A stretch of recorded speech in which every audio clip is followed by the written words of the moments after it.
Demand the road in a luxury sedan from Bill Bird Kia. Drive away today in a new 2024 Kia K5. Performance, power, and design built just for you. Discover the new Kia at Bill Bird Kia. Bill Bird Kia, the original home of the 20-year, 200,000-mile warranty. Stop by 2435 East 15th Street, Panama City, or anytime at BillBirdKiaPanamaCity.com. We'll treat you just like family and give you the peace of mind you can trust. Your local community dealer is Bill Bird Kia. The 20-year, 200,000-mile warranty is a Bill Bird Kia warranty. Discover the most convenient way to buy men's clothing. Pierce Bespoke. Whether it's custom or casual, they come to you to take the hassle out of shopping. If buying off the rack doesn't work for you, let Pierce Bespoke show you how to get the perfect fit. Call Pierce Bespoke to schedule your appointment. 251-278-8270. That's 251-278-8270.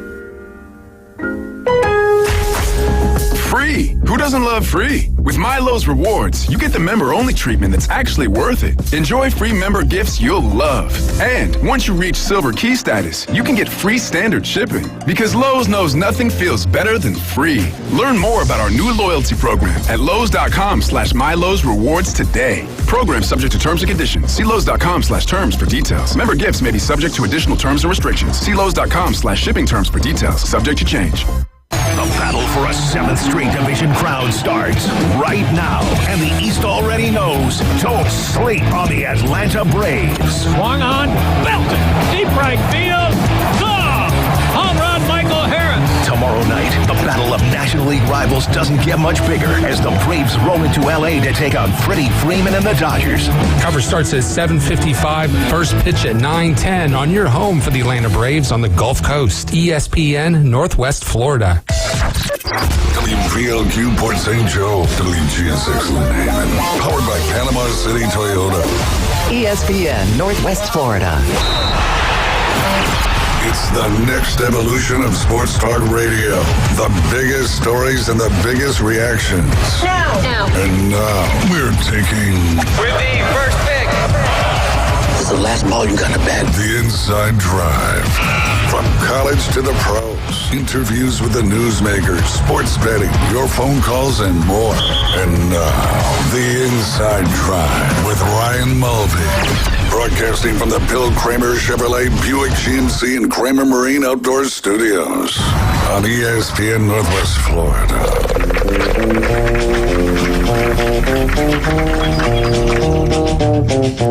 Hey, and good Thursday morning. You're listening to the Inside Drive live here on ESPN Northwest Florida. I'm just going to start with this. When is the band Skinny Toes covering this song, Jay? Skinny Toes. Tomorrow? No, not Skinny Toes. Scabby Toes. Scabby Toes. Scabby Toes. Tomorrow? Yes. Okay, I'll get you some stickers for your guitar case. All right. Scabby Sounds Toes. good. You know how I got to talk to Bone Crusher about this. We need to do, you know how they do the promos where it says you sell raw scallops in Time Machine or Time magazines to give them away at Halloween? We need to have one that incorporates the band Scabby Toes.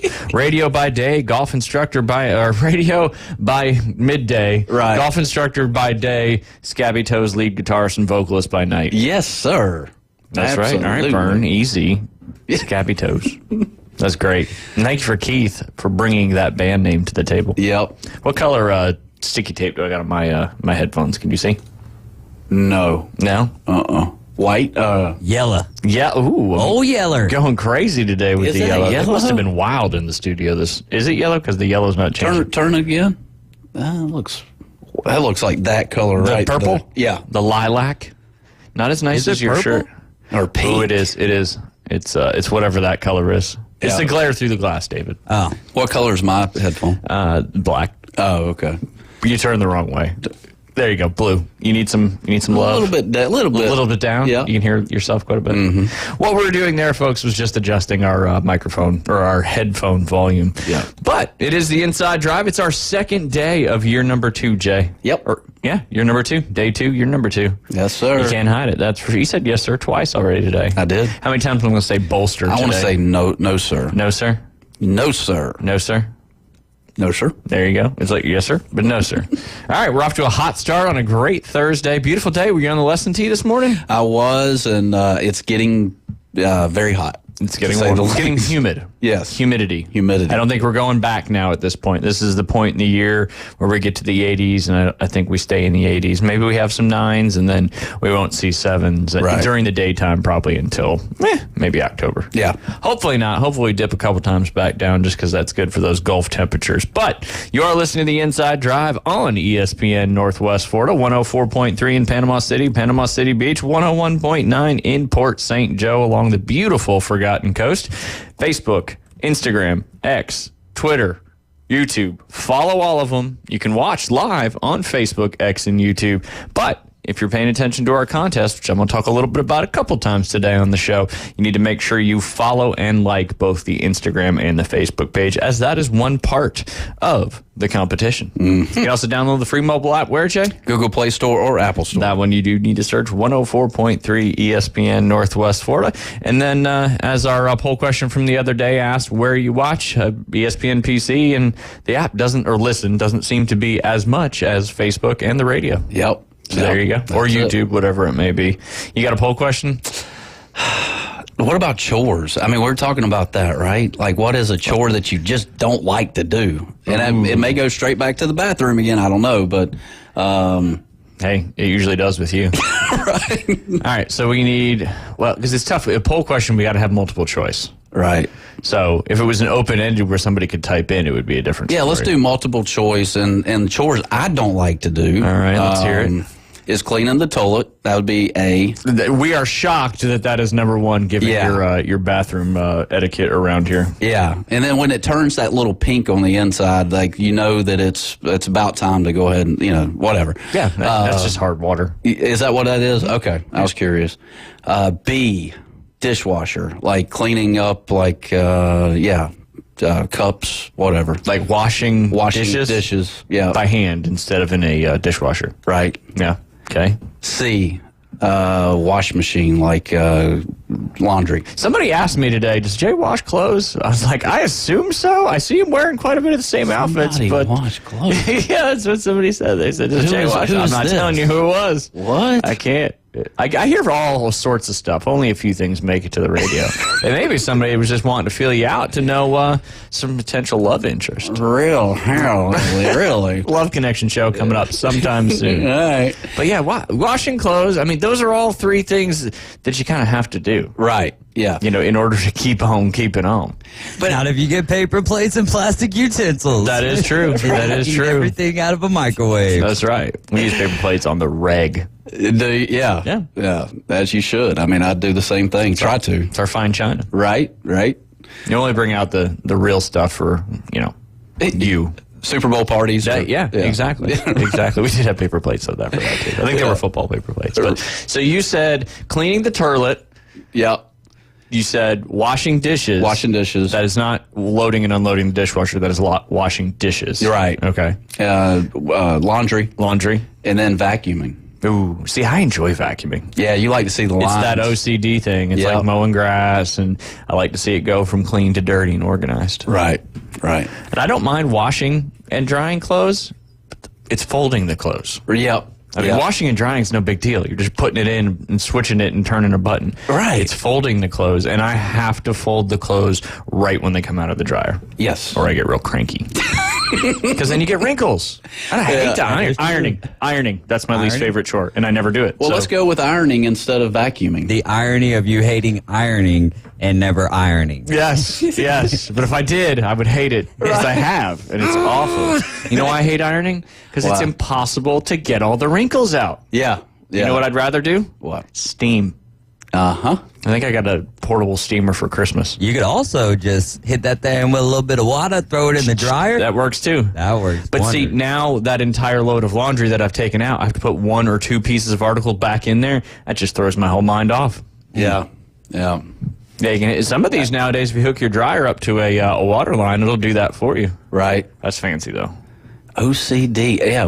OCD. OCD. What's your least favorite out of the 3 you mentioned? I've already thrown mine out there. Ironing.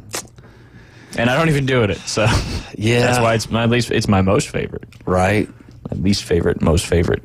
I have an iron. I guess probably Doing dishes after meals and stuff like that. It's just funny that these are our 4 choices of chores to do. I'm trying to think of like other real chores that people have to do, like, mowing the grass, raking leaves, blowing your driveway. Oh, yeah, yard work. I'm one of those guys. Are we considering chores different from yard work? Because they are kind of separate, but they're still chores. I think Jay threw us off by using the word chore. Right. I think of the word chore, I tell my kids, hey, these are your chores. These are what you need to do. These are responsibilities of being an adult. Of being an adult. Do you get your gas at a gas station? I do. I do. Straight from the oil. Well, you got Gunter over there. They're not a sponsor, but he does a great service. Yeah. Yeah. Chores. You got that. You can go around siphoning. Who knows what? I got a non-radio appropriate story about siphoning when I was younger. Have you ever swallowed gas? No. Oh, no, man, it is not good. No, it was like when because back in the day, like if you needed some, like there was one time for the lawnmower, we had to get some out of the van, and my dad was teaching me how to do that, and the first time I ever did it. Ooh, the person who mentioned to me if you washed your clothes or not has outed herself on Facebook. Oh, really? It is a she. Yep, it is a she. Oh. But I know her very well. Okay. It is my bride. More of her question was, what does a single guy do? Wash his own clothes or take him to the laundry place to wash them for him? She's like, I said that. I was wondering because you can take them to a laundry place. So that was the question. I misinterpreted it that her asking, do you just wash, as in, do you wash clothes in general, or just reuse and recycle? But let's dissect this a little bit. I've got sports topics, but this is more fun. It's so the time of year. If it's December, there's no humidity or whatever. I may go through maybe 2 or 3 days of using those pants. Oh, or pants? Shirt. Golf pants? Oh man, slacks. Yeah, no. Absolutely. Wintertime, I'll put them right back up on the hanger. Yep. Now, summertime, not even a question, especially because you have to wear pants. Yes. Now, I know you wear shorts. Right. Some of us always have to wear pants, and when we're at a golf establishment, of course. So Beth, my towels, my socks, and my boxers go once a year. Go in the wash machine all together. Yep. And then all my slacks and shorts and colored shirts go together in there's a thinking process. If you use cold water, you can mix all the colors together. Yeah, but you don't have to still do that. That's where my OCD kind of comes in a little bit. And also, the fabric that most stuff is made of out nowadays is not cotton. That's where you got to worry about the bleeding of the colors. Right. Yeah, that whole wash your whites and separate, that really doesn't matter anymore, or has mattered in the last 15 years. Now, what are some other things you guys use? Do you use fabric softener, or do you use any kind of... I use them dryer sheets. I do too. Yeah. You got to use the dryer. Ooh, I hate static. Ooh, yeah. I hate static. Yeah. That's not a chore or a task, but man, I hate static. Right. I used to make Beth get me the static guard. Just because, you put on a pair of pants fresh out of the dryer and it goes... You don't like feeling like the Tampa Bay Lightning, just crickling and crackling everywhere? I don't like the clinginess. I'm with you. The clinginess is too much. Yep. That's where cotton shirts were tough. Yeah. But first, when Under Armour first came out with their real thick, you remember their first version of this was probably 15, 20 years ago when the polyester shirts started to replace cotton because they were moisture wicking. Mm-hmm. Those first Under Armour shirts were thick as all get up. Yeah. And those would get staticky. They sure would. I remember. And the collar wouldn't hold up, though. The collars suck. That's why the collars have changed from that regular collar now to the self-collar, which you have on that particular shirt there. Is that cotton? It is. Let me guess the brand. Hold on. That's cotton? Is it? I don't know. Feel it. I like how you're so confident with you. You're the king of answering a question immediately. I mean, it's got to be cotton, right? I mean, most polyester feels like they make some really lightweights, like Anderson Ord and Travis Matthew. It looks like a shirt you would wear in the summer, like those new style golf shirts. It looks kind of old. Does it? Well, the sleeve length. Let me guess. Brand. I'm going to get one shot. FootJoy. Yes, sir. Yep. Yes, sir. Got an FJ on the back? Yeah. Yep. I can tell because of the sleeves. The sleeves? Oh, they're massive. Look how long those sleeves are. Okay. Well, when you got big guns like that, you gotta show them off. You can't be hiding them. Well, concealed carry. That's true. There's something trending You don't that I'm have to have seeing. a permit anymore in Florida What? to have a concealed carry. Oh. It changed last year. Really? Yep. Anyway, continue. The trend you are seeing. Oh, yeah, is a summer hoodie or have you seen that trend that's going where they're very lightweight hoodies for the summer? T-shirt hoodies. I'm thinking about, okay, is that what that is? That'd be kind of cool to just teach golfing. Yeah. It wouldn't be cool, but it protects the whole point is protecting your skin. Right. That's what it's all about. Yeah. I probably need to do that. I don't know. You've kind of embraced it. I don't think you can change now. Yeah. But the damage is done. It keeps on building up, though. Yeah, that's right. That's right. You got, 7 layers of skin? Sounds like you got a couple to spare. Okay, good. Oh, man. Oh, so the poll question, did you put one up there, David? Yeah, I put, what is a chore you hate to do? Cleaning toilet, washing dishes, laundry, ironing. Oh, Beth, we've already talked about scabby toes. We led with scabby toes today, even though I mistakenly said skinny toes. All right, so the poll question is up and running. Yep. I picture, or hear rather, Scabby Toes being a band, right? And it plays heavy metal music, but the singing is like a songwriter type. You know, like Red Clay Strays or something like that. Yeah.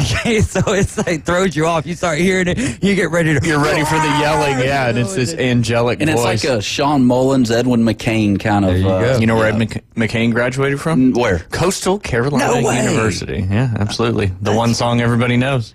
He's played it at Rockabye? Or no, that's I'll Be. Yeah, okay. I always not the grocery store. Right. That's all D. I couldn't remember. They took over Winn-Dixie, if I'm not mistaken. Yep. Man, the more we talk about scabby toes and chores, the more stuff we have to talk about later on. Sweet. I was going to mention, though, got to give a shout out to all of our giveaway action. If you are following our Facebook page, you have to do that as part of the rules. You also need to go on our Instagram page and like and follow that as well. But if you looked at that Facebook post after the show yesterday, it is still up there. I'm going to pin it at the top of our news feed for ESPN Northwest Florida so you can find it easily.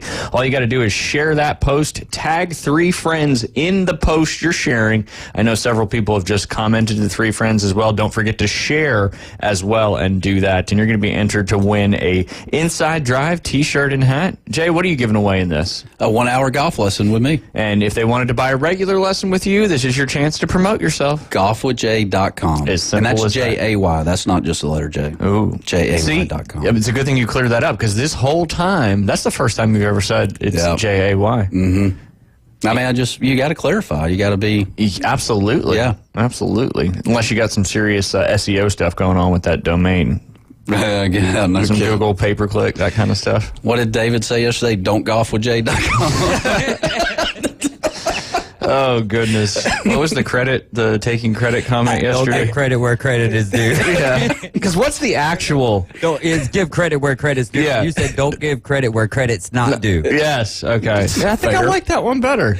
Right. I feel like you can use that one more often. I mean, we do go around, kind of flattering people for no reason sometimes, so maybe there's... Yeah, we're just going to start telling people to stop giving credit where credit's not due. Jay? Well, it's like yesterday. I tried to do the analogy of you can't lead a horse to water. See, I still can't get it right. You can lead a horse to water, but you can't make it drink it. Yeah, the horse has to drink on its own. That's right. But maybe that's a chore the horse doesn't like to do. He doesn't want to go to the water, so you got to lead him to it. He don't want to live. Yeah. But Steve Wiley said that there's a thing called floundering, and I haven't looked that definition up, but there is a way that you can make that horse drink water. And then floundering, that sounds like a deal where you put a bag over somebody's head. That's called a waterboarding. Waterboarding, yeah. I don't think they do that to the horse, but they may force the horse to drink. That's for sure. All right, so I was not ready for that, boy. Talk.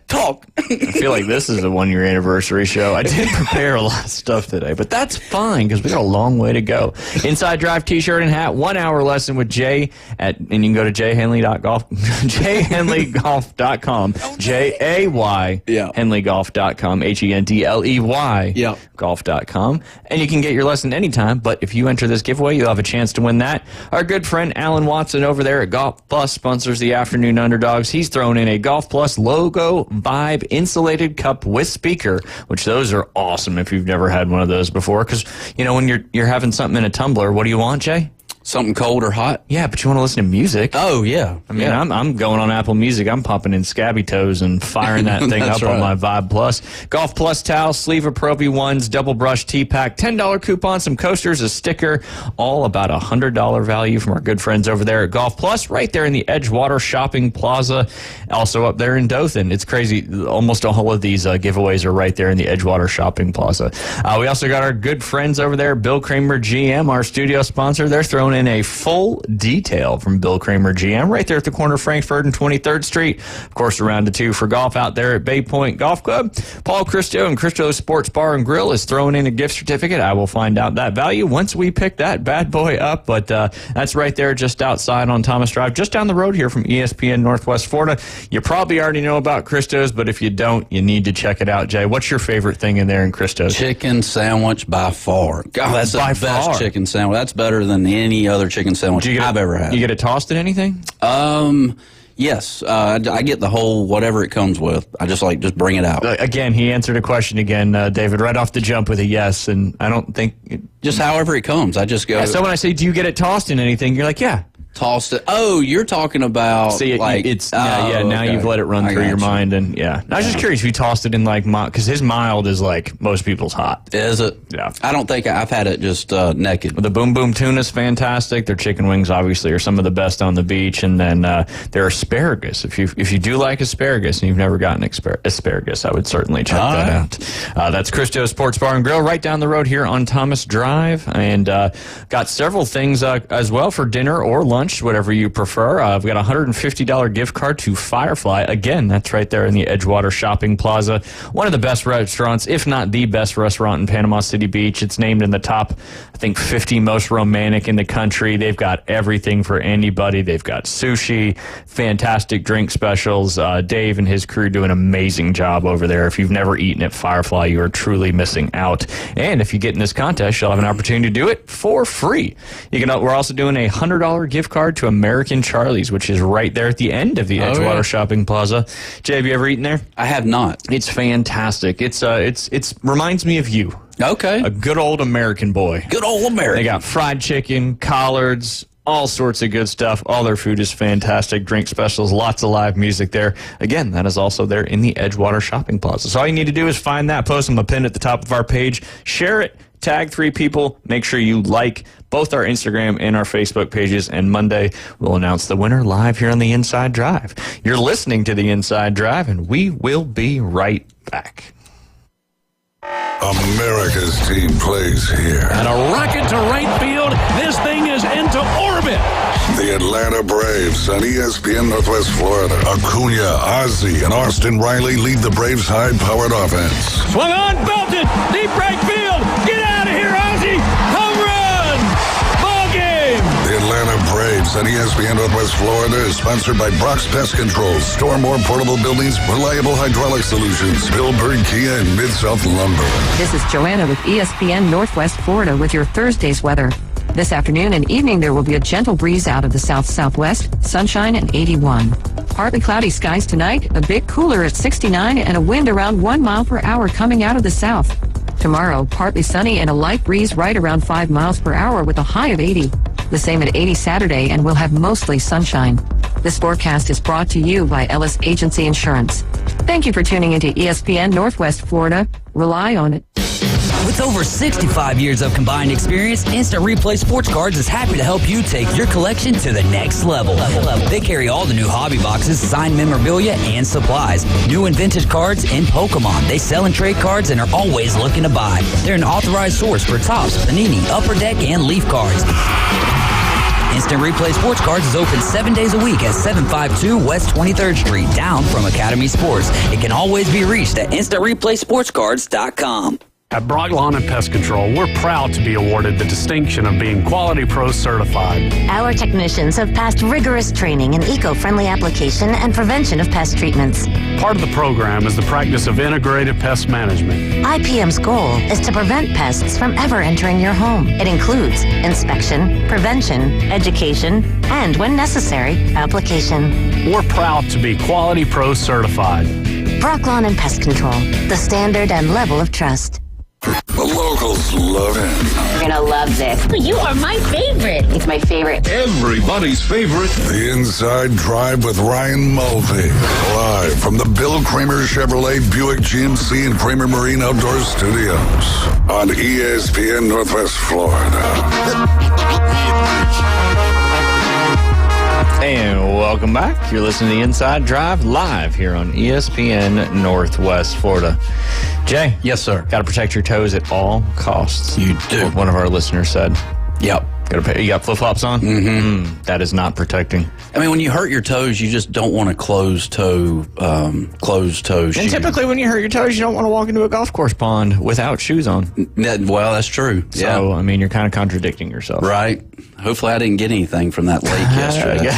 Hopefully. I'm actually hoping you did, because that would make for better radio. Yeah, it would. And if you're new to the Inside Drive here, and if you're a longtime listener, we've been doing it for over a year, we appreciate you. And you kind of know our stick here. We talk sports, but our job, too, is to try to keep you to stay tuned in to 104.3 in Panama City or 101.9 in Port St. Joe, because we like to talk about all sorts of fun stuff, including what's going on in the sports world. But anybody could just talk about sports, Jay. Well, I can't.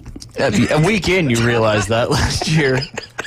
Okay, if you had to make small talk with somebody about sports right now, you run into some famous sports guy. What are you bringing up small talk that you feel comfortable talking in the sports world? I mean, he doesn't want to talk about sports. Like, that's true, right? Yeah, you or the person you're talking to. The person, the famous sports athlete that I'm talking to. Like, I wouldn't think he'd want to talk about. You know what I'm saying? Like, sure. Way to dodge the question. That's a good take, though. I mean, it is what. Sometimes people who do things a lot don't want to continue to talk. I know how that is, but that's all me and my buddies talk about anyway. So that's Jay's MO. Yeah. Well, it's like I was listening to Jimmy Fallon interview Tiger Woods. Yeah, that was one of my topics for today. Oh, well, shoot. No, shoot. No, we got no guest today. We're just firing from the hip. Plus my white pad. Right. But, I mean, they didn't really, dive in. They talked about the kids a little bit. And they asked him about Scotty Scheffler, and they talked a good bit about his new brand, Sunday Red. Are you going to buy into that or buy out? No. You're buying out? No, I'm not buying any of it. Yeah. But I didn't buy Nike either, so. Right.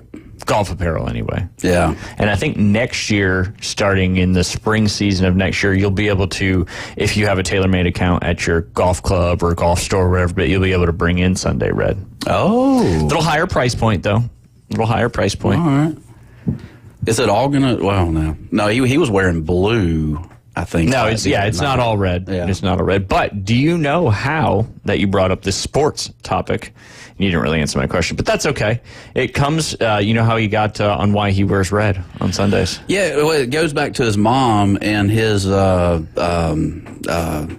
what's it not, like Capricorn? Yeah. What do you call that? Your symbol? It's your zodiac sign. Yeah. Yeah. And exactly. It says it comes from my mom. My mom thought it was my being a Capricorn, whatever. It was like my power color or some BS thing like that. So I end up wearing red and I'm winning some junior golf tournaments. And then to spite her, I wore blue and I did not win these tournaments. So mom was always right. And that was the reason he wears red on Sundays. They're so superstitious. The Tiger's not the only one. They're almost all of them are like that. Absolutely. Most sports people are, because it's that, if there's anything you can do to create another force besides what you can control, right, it seems like it's one of those things. But yeah, so right from the get-go. So if he would have won tournaments when he wore blue, hey, maybe the Sunday Red doesn't even come to fruition in the future. Yep. But yeah, there you go. Mama Woods. She's still. Yeah. Okay. She's still good. She's still good. That's for sure. But yeah, he was talking about Scotty Scheffler and, talking a little bit too about, why, where we are right now. But he also did say that he wants the logo to go away. You know why he wants his logo to change? No, why? Because he wants to add another stripe to the Tiger. Oh. Because what do the stripes in the Tiger represent? I don't know. How many majors he's won. Oh, okay. Yeah. We did talk about that when it came out. Okay. I think you even did too. Yeah. Did you enjoy the interview? It was good. Yeah, it was good. I mean, Tiger didn't open up like Tiger never does. I wanted to you can only get the surface of Tiger Woods and, whatever, but And Fallon tried. Oh yeah, and he was on. I didn't think he was successful at it. I was actually a little surprised that he went on with Fallon. I know he went on with the Today Show as well, and it's really, now he's kind of in this point in his life. Obviously one of the best golfers of all time, if not the best golfer of all time. But now he's kind of changed to that more of the influencer role. Right. And no one ever would have thought he would have dropped Nike. But now, with him not playing as much golf, he's still in golf, focusing on golf, and now he's got this brand, so he's got to go make these appearances, push the brand. I mean, they just dropped it, I think it was either yesterday or the day before, on TaylorMade's website, and I think a lot of the pieces have already sold out. But it's a higher price point stuff. I think anywhere from $90 to $200. I got a couple $200 sweatshirts on there, and, one of those things. Yeah. But when you buy high quality, it lasts longer. I mean, in my opinion, it should. Yeah, and if it doesn't, then you don't buy that particular brand anymore. You got to wash it, like what we talked about. You got to wash it, unless you don't sweat. Right. Yeah. I've done polos before, back-to-back or not back-to-back days, but I put it back up. Have you? Yeah. Yeah. I mean, that doesn't get your OCD a little. All right, good. No, that's a different topic. I got you. That's a different topic. But I haven't been able to get to this yet, and I'm going to get to it right now since you started talking about golf. But excuse me, last week, did you see, Jay, where the PGA? Why are you chuckling? Yeah, I don't know. Or the PGA Tour announced that it's going to award $930 million to players in equity grants. You remember, this is one of the things that Phil Mickelson was talking about even before all this live stuff happened. He's been talking about this, and Greg Norman, a lot of these guys have been talking about this for years, saying that the players are not getting their quote-unquote fair share of what the PGA Tour was bringing in. PGA Tour making a profit of $200 to $300 million each year under that 501c3, tax exempt status, and that was kind of how the Live Tour came to be, in my opinion. But this was last week on Wednesday. The PGA Tour informed players of their individual grants in the Tour's new equity program, and some of the game's biggest stars will reportedly get hefty checks.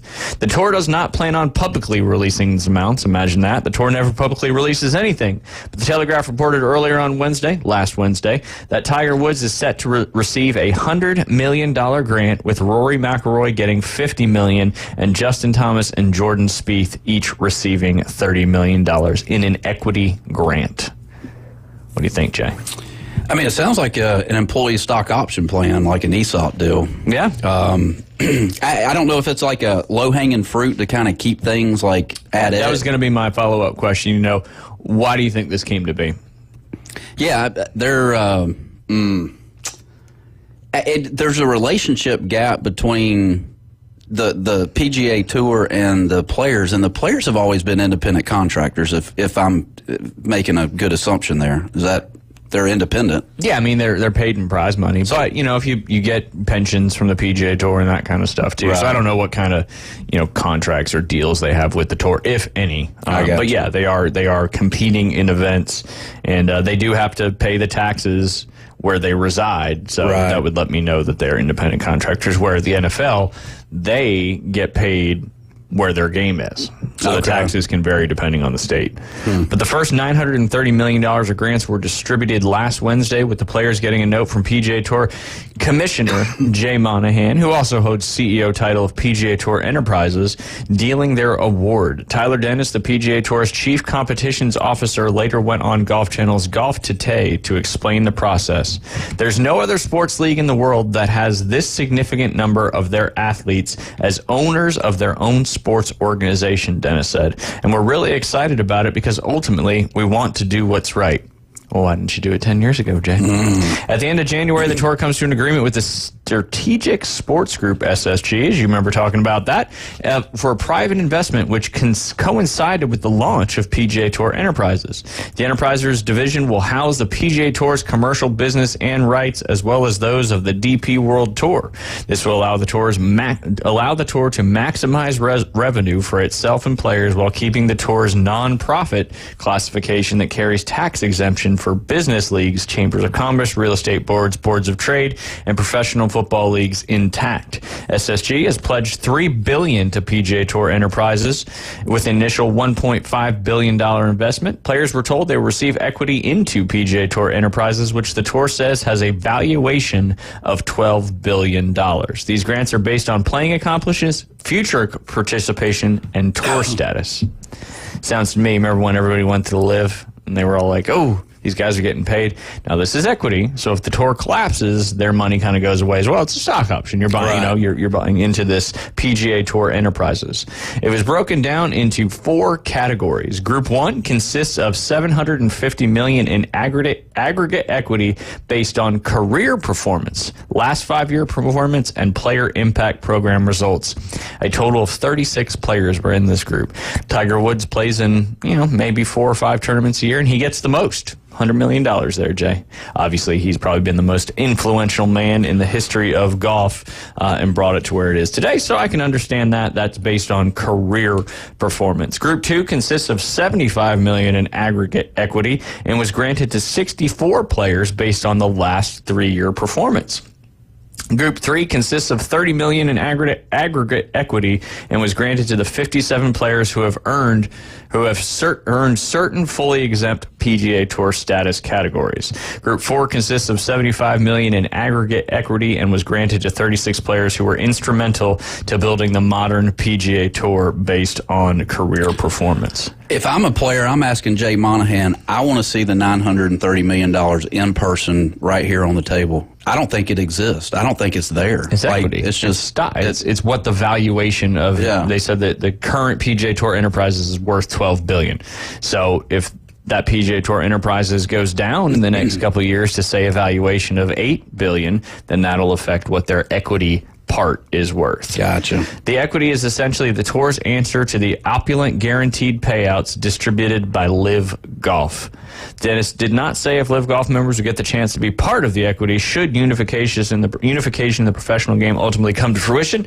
The tour announced in January that the deal with SSG would allow for co-investment from PIF in the future, but there are antitrust regulations that need to be hurdled, and Congress has announced that its investigation into PIF and its investments into American businesses will continue. Thoughts? Is golf in a great place right now? Yes or no? No. No. I'll throw that question right back to you. It's like I said, I keep going back to foundational, and it's just not. It's starting to become more of a business than anything, and I just don't.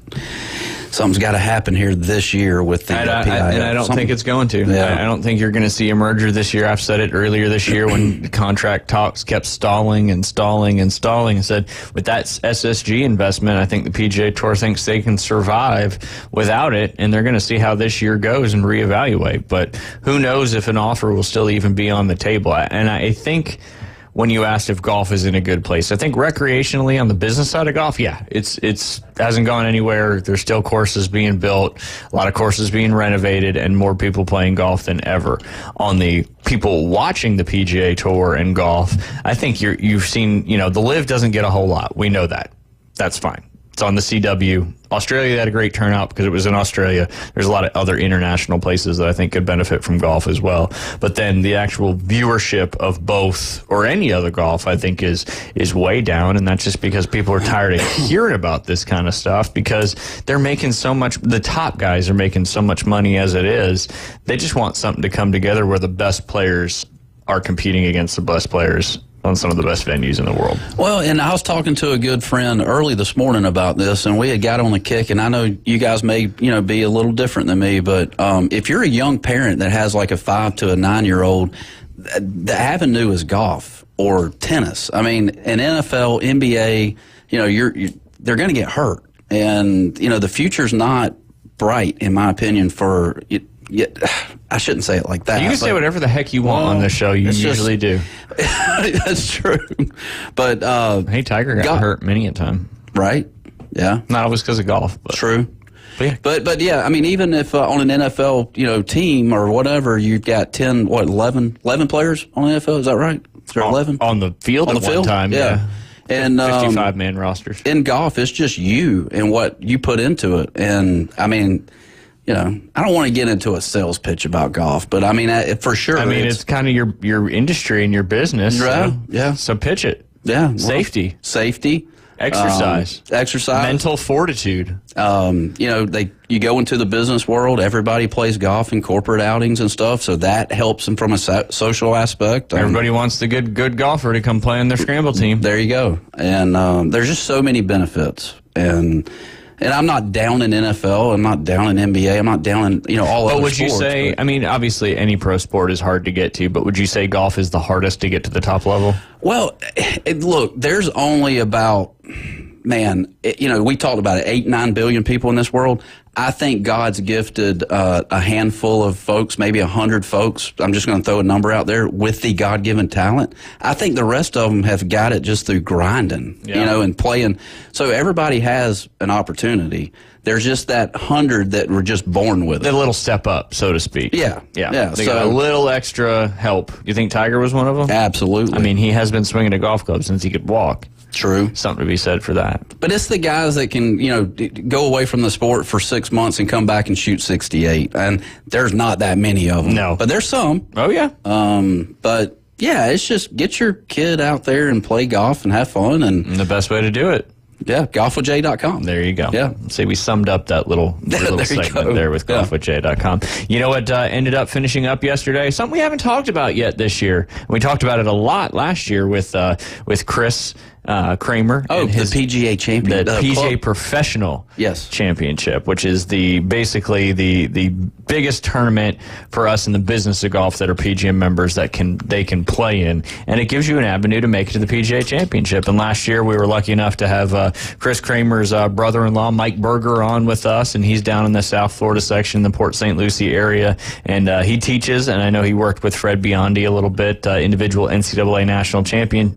But this was out at the new facility at Frisco in Texas. It's a 36-hole facility, Omni. It's all brand new. They moved the PGA of America headquarters out there from Port St. Lucie, and they held the PGA Professional Championship these past 4 days. It ended yesterday, and only one early out the first two rounds, not a whole lot of wind. Guys were tearing things up.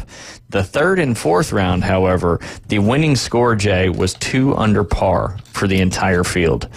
Only guy under par for the entire tournament. Windy? Very windy, very windy. He shot a 2 under par 286, won himself $60,000, big purse there.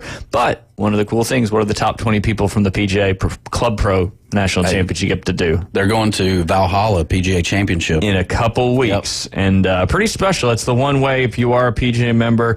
Competing with these guys, though, is tough because all these guys do is play golf day in and day out. And there's a guy named Shatuk, right? Oh, he made it. He's back. Yes. You picked him on the podcast last year, and we dubbed it as because it was his actual name is Shattuck. Yeah. But you dubbed him Shatuk. And I think Alan Sandage did. Yeah, because he took my money. Yeah, that was a great bet. Hey, but he made it. He finished tied 16 at +5. There was one particular gentleman, Wyatt Worthington. He shot 65-70 the first 2 days. So he's got this huge lead.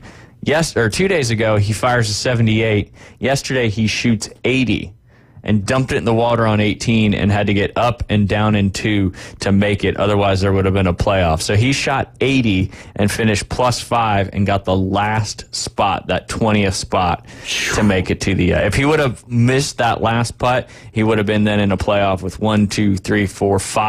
6 other people for that last spot. Wow. That's how tough the golf course was playing. These guys, so you got, 20 guys going to the PGA Championship in a couple weeks out there at Valhalla, and that's always just such a, a lot of people don't know about it. It was televised on the Golf Channel, which is pretty cool, but that PGA Frisco facility, I think not next year, but the year after next, 2026, they're hosting the PGA Championship. Wow. It's at Valhalla this year, Quail Hollow next year, and I think it's at Frisco in 2026. The topography over there just seems a little bland. I mean, I don't know. I mean, they tried to create a beautiful facility there. It looks a lot like Streamsong. Okay. But I mean, it's Texas. It is. Flat and windy. Yeah. There you go. You got to learn how to hit the ball low. That's right. Just like Scheffler. Roy McAvoy. Right. What movie's that from? Tin Cup. There you go. With that being said, we got to go ahead and take a quick break. You're listening to The Inside Drive live here on ESPN Northwest Florida. ESPN Northwest Florida. The afternoon underdogs. And I do whatever it takes to be a champion. I've already told you that. If I was a baseball pitcher, I'd be spitting on the ball. I'd be putting Vaseline on that thing, whatever it takes to get that fastball a few extra curves and miles per hour. There you go. It's going to happen. If I got to cork my bat to get to third. Sammy Sosa. And like I said, in any sport like that, I'd put horseshoes in my boxing gloves. 4 to 6 weekdays. 104.3 ESPN Northwest Florida. It's time for a new kitchen from Kitchen Designs. Kitchen Designs in Panama City Beach and Santa Rosa Beach offers full-service cabinets, countertops, and flooring, plus cash and carry cabinets available the very next day. Kitchen Designs has been family-owned and operated for over 20 years. Visit their showroom at 7934 Front Beach Road and on Lynn Drive in Santa Rosa Beach. Or call Kitchen Designs, 850-775-4150. So you've heard the saying that if you love your job, you'll never have to work? Well, it's true. I've worked for Brock Lawn and Pest Control for many years. The commitment to the needs of customers and their commitment to each employee makes Brock a company I'm very proud to be a part of. Brock's core values are also mine. Give people more than they expect and always honor your promises. This isn't a job, it's a service to help people live a healthier lifestyle. Brock Lawn and Pest Control, our family protecting your family. Is your restaurant looking a little tired from the long off season? Is your office a little offish? Start the new year off right by giving them a fresh start. Fresh Start Cleaning is now accepting new clients. Ask about their complimentary hood cleaning services. Fresh Start Cleaning. Get clean again with Fresh Start. Call 850-771-6917, 771-6917, and ask about their complimentary hood cleaning services. Broadcasting live from the Bill Kramer Chevrolet Buick GMC and Kramer Marine and Outdoor Studios. Have a quick stretch first. The Inside Drive with Ryan Mulvey. Must have pulled something playing hoops last week. And Jay Henley. I know you're not putting that rock up from here. You ain't got no Jay. ESPN Northwest Florida.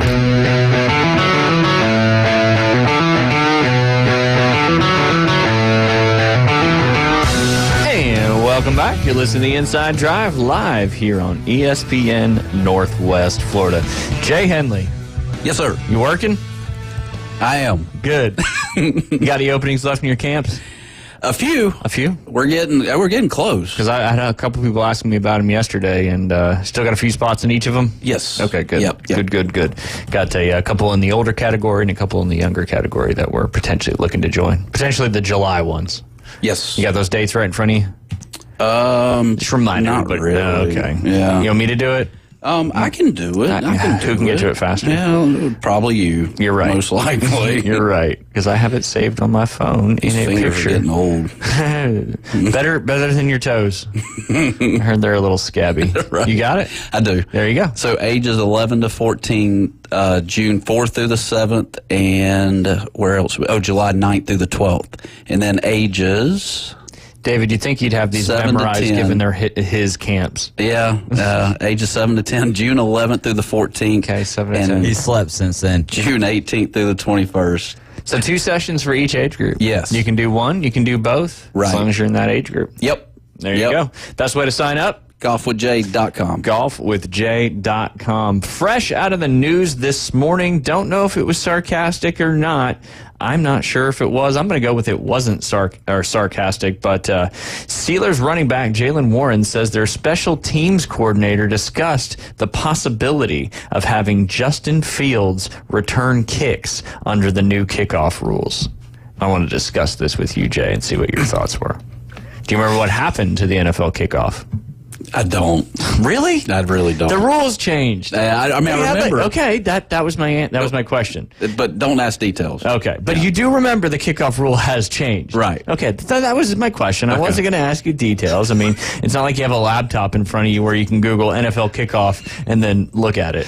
Yeah. That would be cheating. That would be something none of us ever do. So enlighten me on this NFL kickoff. So, they changed the kickoff rules where, I don't have it all exactly, but they moved moved the kickoff. The kicker still kicks from the same spot, 35-yard line on the other side. The kick returners have to be between the 20 and the goal line. If you kick it into the end zone now, the team automatically gets the ball on the 40-yard line. But then the kick returners, I believe, if I've got it exactly right, line up on the opposing 40, where the return blockers are on the 30. So they really only have 10, 15, 20 yards to get some running steam to get to the kick returner. So we had talked about this when we first talked about this rule. Is that going to bring in, I'd even said guys like Tyreek Hill maybe returning some kicks, because you're not getting the whole gunners running down the field trying to just clobber you. You don't have as much of a head start. And then this comes out saying, maybe they'll put Justin Fields back there to return some kicks. What do you think? Well, when do you think they're being serious, putting your potential starting quarterback or future of your franchise back there doing kick returns? That's weird. I mean, the competition's gotten so, in my opinion, we'll take it for whatever it's worth. Everybody's got one. We always do. We're allowed to it and entitled to it. But the competition's gotten so intense and so together, if you will, that what was I going to say? Why are you asking me? The competition's gotten so fierce. Yeah, they're having to think outside the box to kind of make a win. And that's just my, because an NFL game, a blowout in an NFL game to me is like 2 touchdowns. Yeah. I mean, it's so hard to score, although, scoring was down last year, but overall, in the last decade compared to the decade before, offense has been certainly more of a prize. But do you think this is even a conversation had they not changed the kickoff rules? I don't know. I mean, unless for a lateral pass, maybe Justin Fields doing a lateral pass. Yeah, they do that sometimes. Yeah. But when you got gunners coming down on you, the time it takes for that ball to go, unless it's kind of trickery, it's tough. Right. But I don't think this was even a discussion, because before, you just never put your best offensive weapons out on kick returns. Yeah. And simply because the chances of getting injured on a kick return play versus a regular play are, statistically a lot higher. Now, they've completely changed the NFL kickoff, so it's going to, look completely different. Is it actually going to end up being safer? Time will tell once they have some stats to back that up with. But I think saying this, whether it's serious or not, would have never been talked about had they not changed the kickoff. Because now, like you said, they're having to think outside the box a little bit more. What are some things we can do, some more because kickoffs now are going to be a big part of the game. Yeah. That's why they changed the rules. They say it's safety, but also you just weren't having, I think it was 22% of all kickoffs were returned last year. That means, 1 out of every 5 plays, there's some action. Now they're softening it up with the new headgear, right? And so if they choose to use it, they choose to use it. So when you get to a point where you safety this up so much that no one's going to get ultimately hurt, then you can have your A players playing some crazy positions. Yeah. That's my 2 cents. I like it. David, what do you think about this? You think he's serious about putting him back there? And do you think this conversation would ever happen had they not changed the rule? The conversation absolutely does not happen if they change the rule. I think that the Steelers are in a position where they have Russell Wilson, and he's going to be QB1 for them. So that's a huge element for why Justin Fields could be thought about for doing kick returns. But I think that it does add that element of surprise, because what Jay mentioned, when you've got 2 guys back there, there is that element of surprise of being able to throw the ball across the field, especially with the guys being closer now. So if you get everyone drifting over to the left side of the field and then you throw it to the right side of the field and you've got a speedster back there, that could be dangerous. But he's also, a good runner, especially in the very elusive and shifty. Yeah, so, but he's not even thought about without the rules changing. Yeah. And we've been all about this Penix pick. This may enlighten the Penix pick here. Penix wasn't the biggest runner of the football in college. He could run, but that wasn't his MO. Yeah, I would not put those ACLs in that. He had double surgery at one time. Four season-ending injuries in his college career. And I think we're really going to like this kickoff. I've been watching a few XFL games. Oh, it makes it matter. I still don't like the fact. I think with the athletes in the NFL, they break that first line of defense, and then all of a sudden you're going to you think this year we'll see more kick return touchdowns than we have in a while. Yeah. Ever? I don't know about ever, but in the last 15, 20 years. Who knows? Since Devin. I mean, that could be one of those talking points that the NFL is gonna They use have for ready. They've got it scripted for 2024, baby. Yep, we're going to do 23 kick return touchdowns this year. Per week. And the guys can't, that'd be something. The guys can't move until the guy catches the ball. Once he catches it, that's another point too, because the guys can't go until it's caught. That's a whole nother ball game. Because before, I mean, they're coming full speed. That ball's in the air. That's why so many punts or kicks and punts are muffed, is because you're looking and trying not to get hit, and you got to focus on that ball. So yeah, I mean, you're talking about the throwback. You may see the throwback a little more on kickoffs simply because you can't start moving, and then they all catch it. They all go that way. You run up a little bit, dump it back. I think, kickoffs may be a lot of fun this year.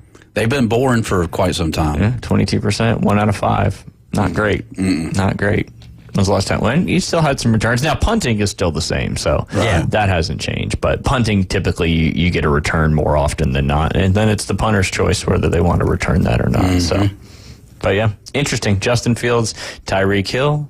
What's Xavier Worthy? You could see him on the punt return. Yeah, we could see Ricky Pearsall, returning kicks and punts. You think he would return over Debo? I don't know. That's a good question. Or have both of them back there? Yeah.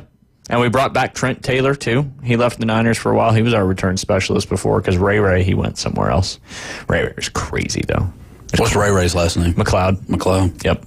Ray McLeod. Liam liked him when he was on the team, but he left, so now Liam's one of those kids. If you leave, he's like, I'm done with you. He's like, I'm not rooting for you anymore. He's a team guy, not a player guy. I like it. Yeah. He's old school. You're either in or you're out. Yeah. But yeah, I just thought that came out of the sports world this morning, running back talking about Justin Fields potentially returning some kicks.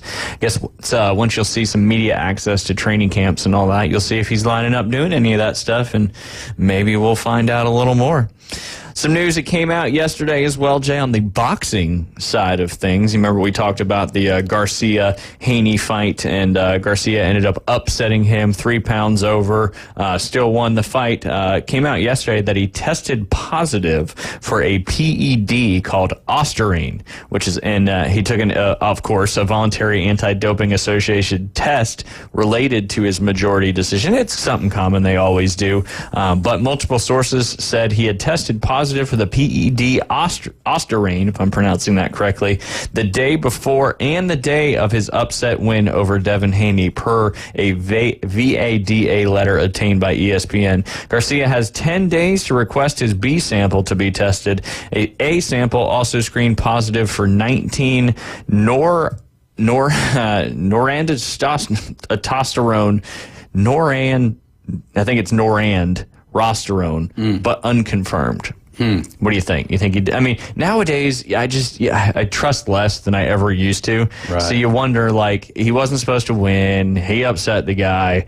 He's been kind of crazy, Garcia has, the last year or so. And then it comes out he tested positive for all this stuff. But what says that, nobody's manipulating anything? True. One thing I've learned over the last few years is you really can't believe anything anymore. Right. Without it, with your own eyes. And then you got an A test and a B test. Well, you got an A sample and a B sample, yeah. But I mean, if he tested positive the day before, why didn't they say something? I don't really know how it works. It's just some boxing news there as well. And then the Jake Paul Mike Tyson fight has been officially announced as being a sanctioned boxing fight. Ooh, which that's coming up here in a couple months. Who you got? Oh, that's a tough one. I think I just got to go with Iron Mike. Me too. Yeah. Why not? Jake Paul's made some things happen now. Right. But I still think Mike's got it. Maybe he misses one and Paul gets him, but is anybody knocking out Tyson? He's Glass Joe. That's isn't that who, whatever his name is, he's fighting?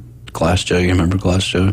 Glass thing is not good in boxing. No. But that's the dude that was in the beginning of Mike Tyson Punch Out. Oh, you're referencing, yeah. Super Punch Out. So easy. Yeah. I know exactly. Yep, I know who you're talking about. Yeah, he just didn't really. Didn't look much like a boxer. No, he didn't. Go in there. Right. That was a fun game. That was on regular Nintendo, right? Yeah.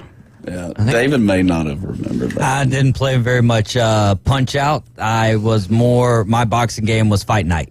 Okay, yeah. A little bit better graphics. I remember when that one came out. That was the first-person boxer game. Yeah. Now they got, all this VR stuff where you can get in there and act like you're... Punch holes in your TV. Yeah. Just make sure you got space. Make sure you drink a Monster beforehand. Yeah, there you go. Have y'all done the VR? Yeah. Oh, have you? I tried. Not since I was. They tried VR when I was a kid. You know what I mean? And that was garbage. But I haven't tried any of the new stuff. I got you. Yeah. Liam got a couple years ago. It lasts for a little while, but you still always go back to the traditional video game. Yeah, I want to play video games, not like be in a video game. Right. He liked some of them. There was a golf one on there that was kind of cool. Very realistic, though, so it was challenging, as real golf is. Yeah. That's for sure. But, yeah, there were some cool games on there. And I could see how people use it for exercise and stuff like that. They came out with that Win Reality, too, where you attached the attachment to your baseball bat. Supposed to help. We never could really get it dialed in enough where it seemed to actually work right the whole time. Could have been user error. Laggy. Yeah, kind of laggy, and calibrating it was always a pain in the butt. And I'd have to try to calibrate it and then give it to him, and it wouldn't be in the right place and all that. So challenging when you got somebody who's 4'5" and somebody who's 6 foot. Got a lot of difference in height there. Right. All right, we got to take a break again, Jay. Yep. You got some good afternoon delights coming up? Yes, sir. Oh, I like it. You were hot quick with that. Yes, sir. All right, you're listening to The Inside Drive live here on ESPN Northwest Florida. We'll be right back. ESPN Northwest Florida. We're taking the Inside Drive. Sometimes if it's someone that I haven't seen in 10 plus years and I'm kind of trying to figure out if it's them or not, so I kind of wait till they make a facial recognition, and then it's all right. I've done that. Like the I've other done night. that a million times. That was AI generated facial recognition. Middays 11 to 1. ESPN Northwest Florida.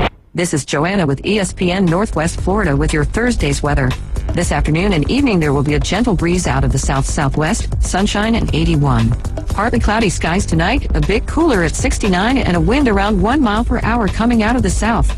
Tomorrow, partly sunny and a light breeze right around 5 miles per hour with a high of 80. The same at 80 Saturday, and we'll have mostly sunshine. This forecast is brought to you by Ellis Agency Insurance.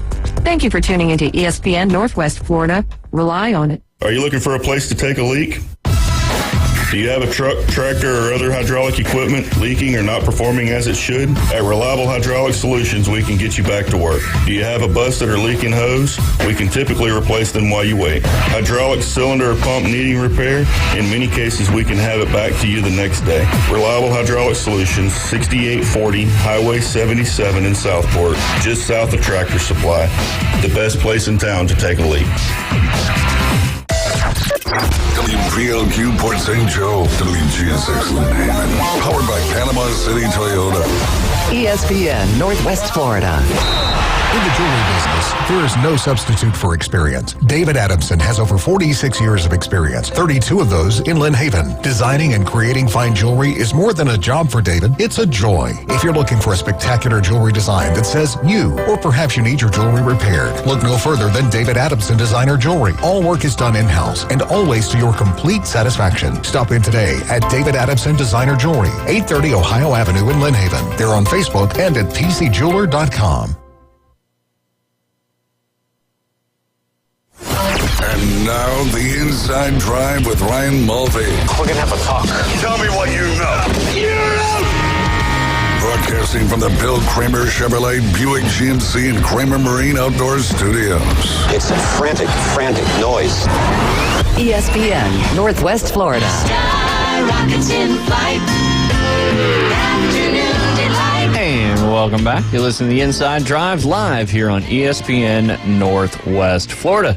Sitting inside for just a day over a full year, the Bill Kramer Chevrolet Buick GMC and Kramer Marine and Outdoor Studios, the mecca of boat and car dealerships right there at the corner of Frankfurt and 23rd Street. At Bill Kramer GM, every vehicle discounted 5, 10, 15, 20,000 off MSRP. They've also got all their service departments rocking and rolling. Got to keep your vehicle up and running. And if you got one you're ready to trade in, they will take that as well. They'll get you tires at cost as well. Express service, regular service, all that stuff there. And then right around the corner on Frankfurt Street, you got Kramer Marine and Outdoor. They're Yamaha outboard full line dealer. If you want your repower to happen, they can get it going. They got Yamaha Master Certified Mechanic on staff. They sell Seaborn, Spider, Sundance, and Skeeter. You can check out all that new and used inventory at KramerMarineandOutdoor.com. Give them a call, 850-851-0453. Give Bill Kramer GM a call, 850-2 250-1403. They'll make it easy and take great care of you. And we appreciate them being our studio sponsor. We appreciate them throwing in a full car dealer in our 1-year anniversary giveaway. Don't forget to head over to the Facebook page, look for that post, share it, follow the rules, and you'll get entered to win, and we will announce the winner on Monday. Jay, you got one? Well, you're not supposed to read the stories before you talk about it on the air. That's the rule. Ask David, he knows. I gotcha. I got one if you're still Yeah, go ahead. All right. This one is kind of sports related, but kind of cool at the same time. And you may have seen this story. It wasn't from last night. It was from 2 nights ago. And it was during a baseball game. And it was a delay that I've never heard of. And it was the two teams playing in that particular game were the Dodgers and the Diamondbacks. And this was out there in Arizona. And the game was delayed, Jay, due to a bee colony forming on the protective netting behind home plate.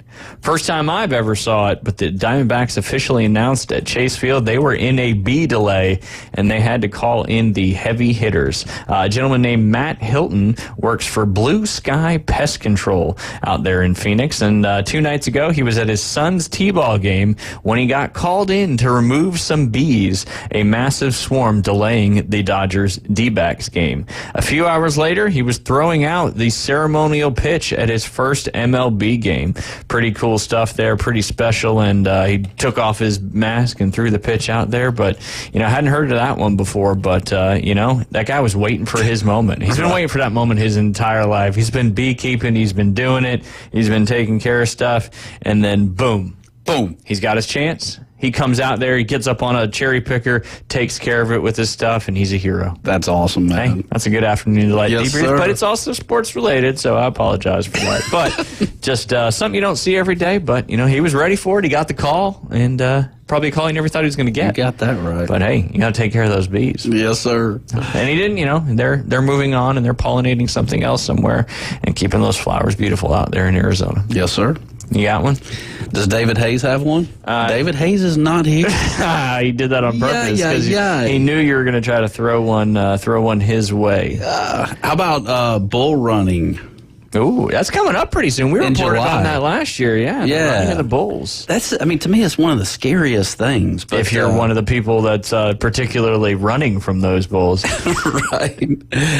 Some guy ran, let's see. All right, here's a quick little story about running with the bulls. Okay. Yeah. Hey, David, he tried to, it was beautiful. He was like, let's see if David Hayes has one first. And I was like, yes. He put the pressure back on you. There we go. I was just eating a donut with way too much icing on the inside of it, but it was so good. Oh, gosh. I ran with the bulls once, just over 20 years ago. I was younger and faster back then. I was also drunk. Everyone was. What most people didn't realize about the famous Spanish tradition popularized by Ernest Hemingway in The Sun Also Rises is that it is part of a week-long festival of St.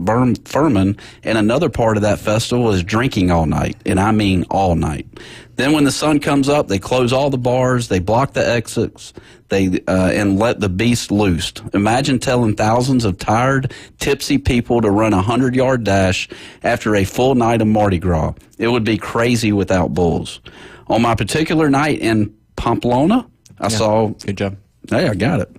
I saw more injuries during the dark than during the light.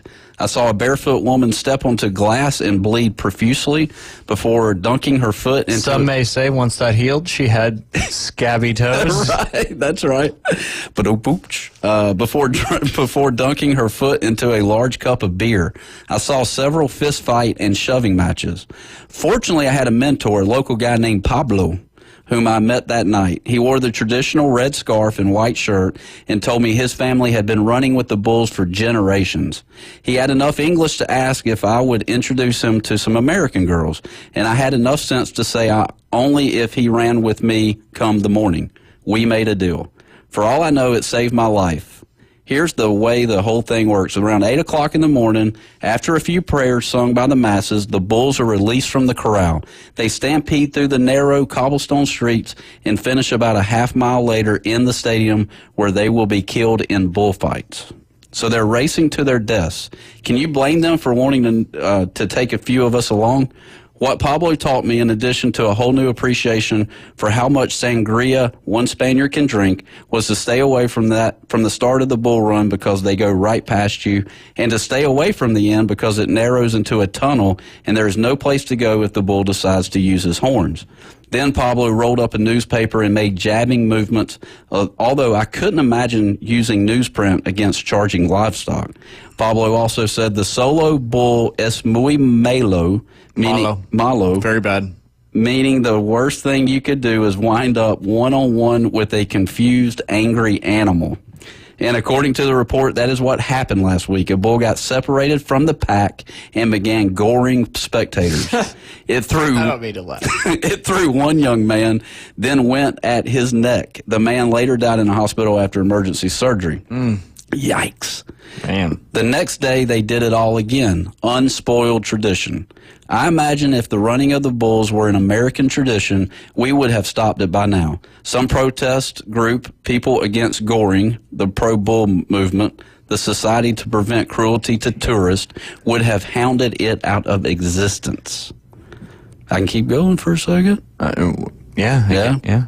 But I'm glad it goes on in Spain, not because of the occasional fatality. The last goring death was 14 years ago. Obviously, that's tragic, but people fall over railings at baseball games and get trampled at soccer games and die at racetracks, and those things keep going. No, the reason I'm glad it continues is because Poblano is not Las Vegas, and bull running is not the Super Bowl. It remains a rare old tradition in a small foreign city that hasn't been co-opted by Visa or Budweiser, doesn't carry a corporate name, has no sponsors or drug test. Imagine that. No drug test. And offers no prize other than that to say you did it. Would you go running with the bulls, Ryan and David? No. Absolutely not. It sounds great. Sounds like a great time. Yeah. But no, I think we might have pulled that question. No, we didn't have polls this time last year. But it's coming up this summer. Yeah, it is. The annual running of the bulls in Pamplona, España. I'd run with the Bulldogs. Right. Depending on the size. Nah, I don't care. If it's dogs, we'll be all right. Coyotes? Just turn around. No, coyotes. Jeez. No, like bulldogs, even like aggressive ones or whatever, Yeah. If I gotta go, I gotta go, but not coyotes, because there's definitely not any tame coyotes. They're not domesticated very often. They run in packs. So. Or they chase road runners. True. And try to blow them up all the time. Right. Yeah, that's right. Yeah. That'd be something. I was talking about the beekeeper story, and it's actually on the UPI story as well. I was just reading that other one or looking at it off an Instagram post, but a few more details from that particular game a couple nights ago. He was the branch manager. They called the Vice President of Operations, Mike Ropt, opted to call Matt Hilton. He's the branch manager at that Blue Sky Pest Control office. They had met, the two team managers had met and figured out the situation, trying to do what's best. They called them. He even said that Matt said when they called him, he said, it was a little nerve-wracking, I'm not going to lie, Hilton told reporters. A lot of pressure to get this game going. I mean, you show up, you're this guy that's supposed to save and get the game back going. Right. But he was happy to come and take care of it. Hilton said that he left his son's T-ball game in Sunrise, Arizona, and drove about 30 miles, Jay, to Chase Stadium. He put on a beekeeper outfit and used a scissor lift to ride under the bee swarm. The lift then elevated Hilton closer to the danger before he used a non-pesticide spray on the swarm and vacuumed up the bees. The crowd chanted MVP for the pest control ace as he was lowered back down on the field. The Beatles' Let It Be and Bonnie Tyler's Holding Out for a Hero played throughout the stadium speakers during the sequence. Hilton then took the mound while still in his beekeeper outfit and buzzed his ceremonial first pitch. I didn't feel very prepared, Hilton said. I'm not the best thrower in the world. It definitely wasn't a strike. Hilton said there was a high probability that these pests were Africanized honeybees, also known as killer bees. He also said the bees might have turned aggressive if agitated by the net moving. Instead, they were taken out of the stadium and set free off-site. The first baseman, Christian Walker, went 3 for 5 with 2 home runs and 3 RBIs in the Diamondbacks' 4-3 victory. That guy's a hero. He is. Yes. Took care of the bees, sucked them up. Yeah. And then released them. You know, he doesn't do the same thing over and over each day. I can tell you that. Oh, no, not as a pest control guy. Your job description is far and wide. It could include some of those no shoulders that we were talking about yesterday. Yep.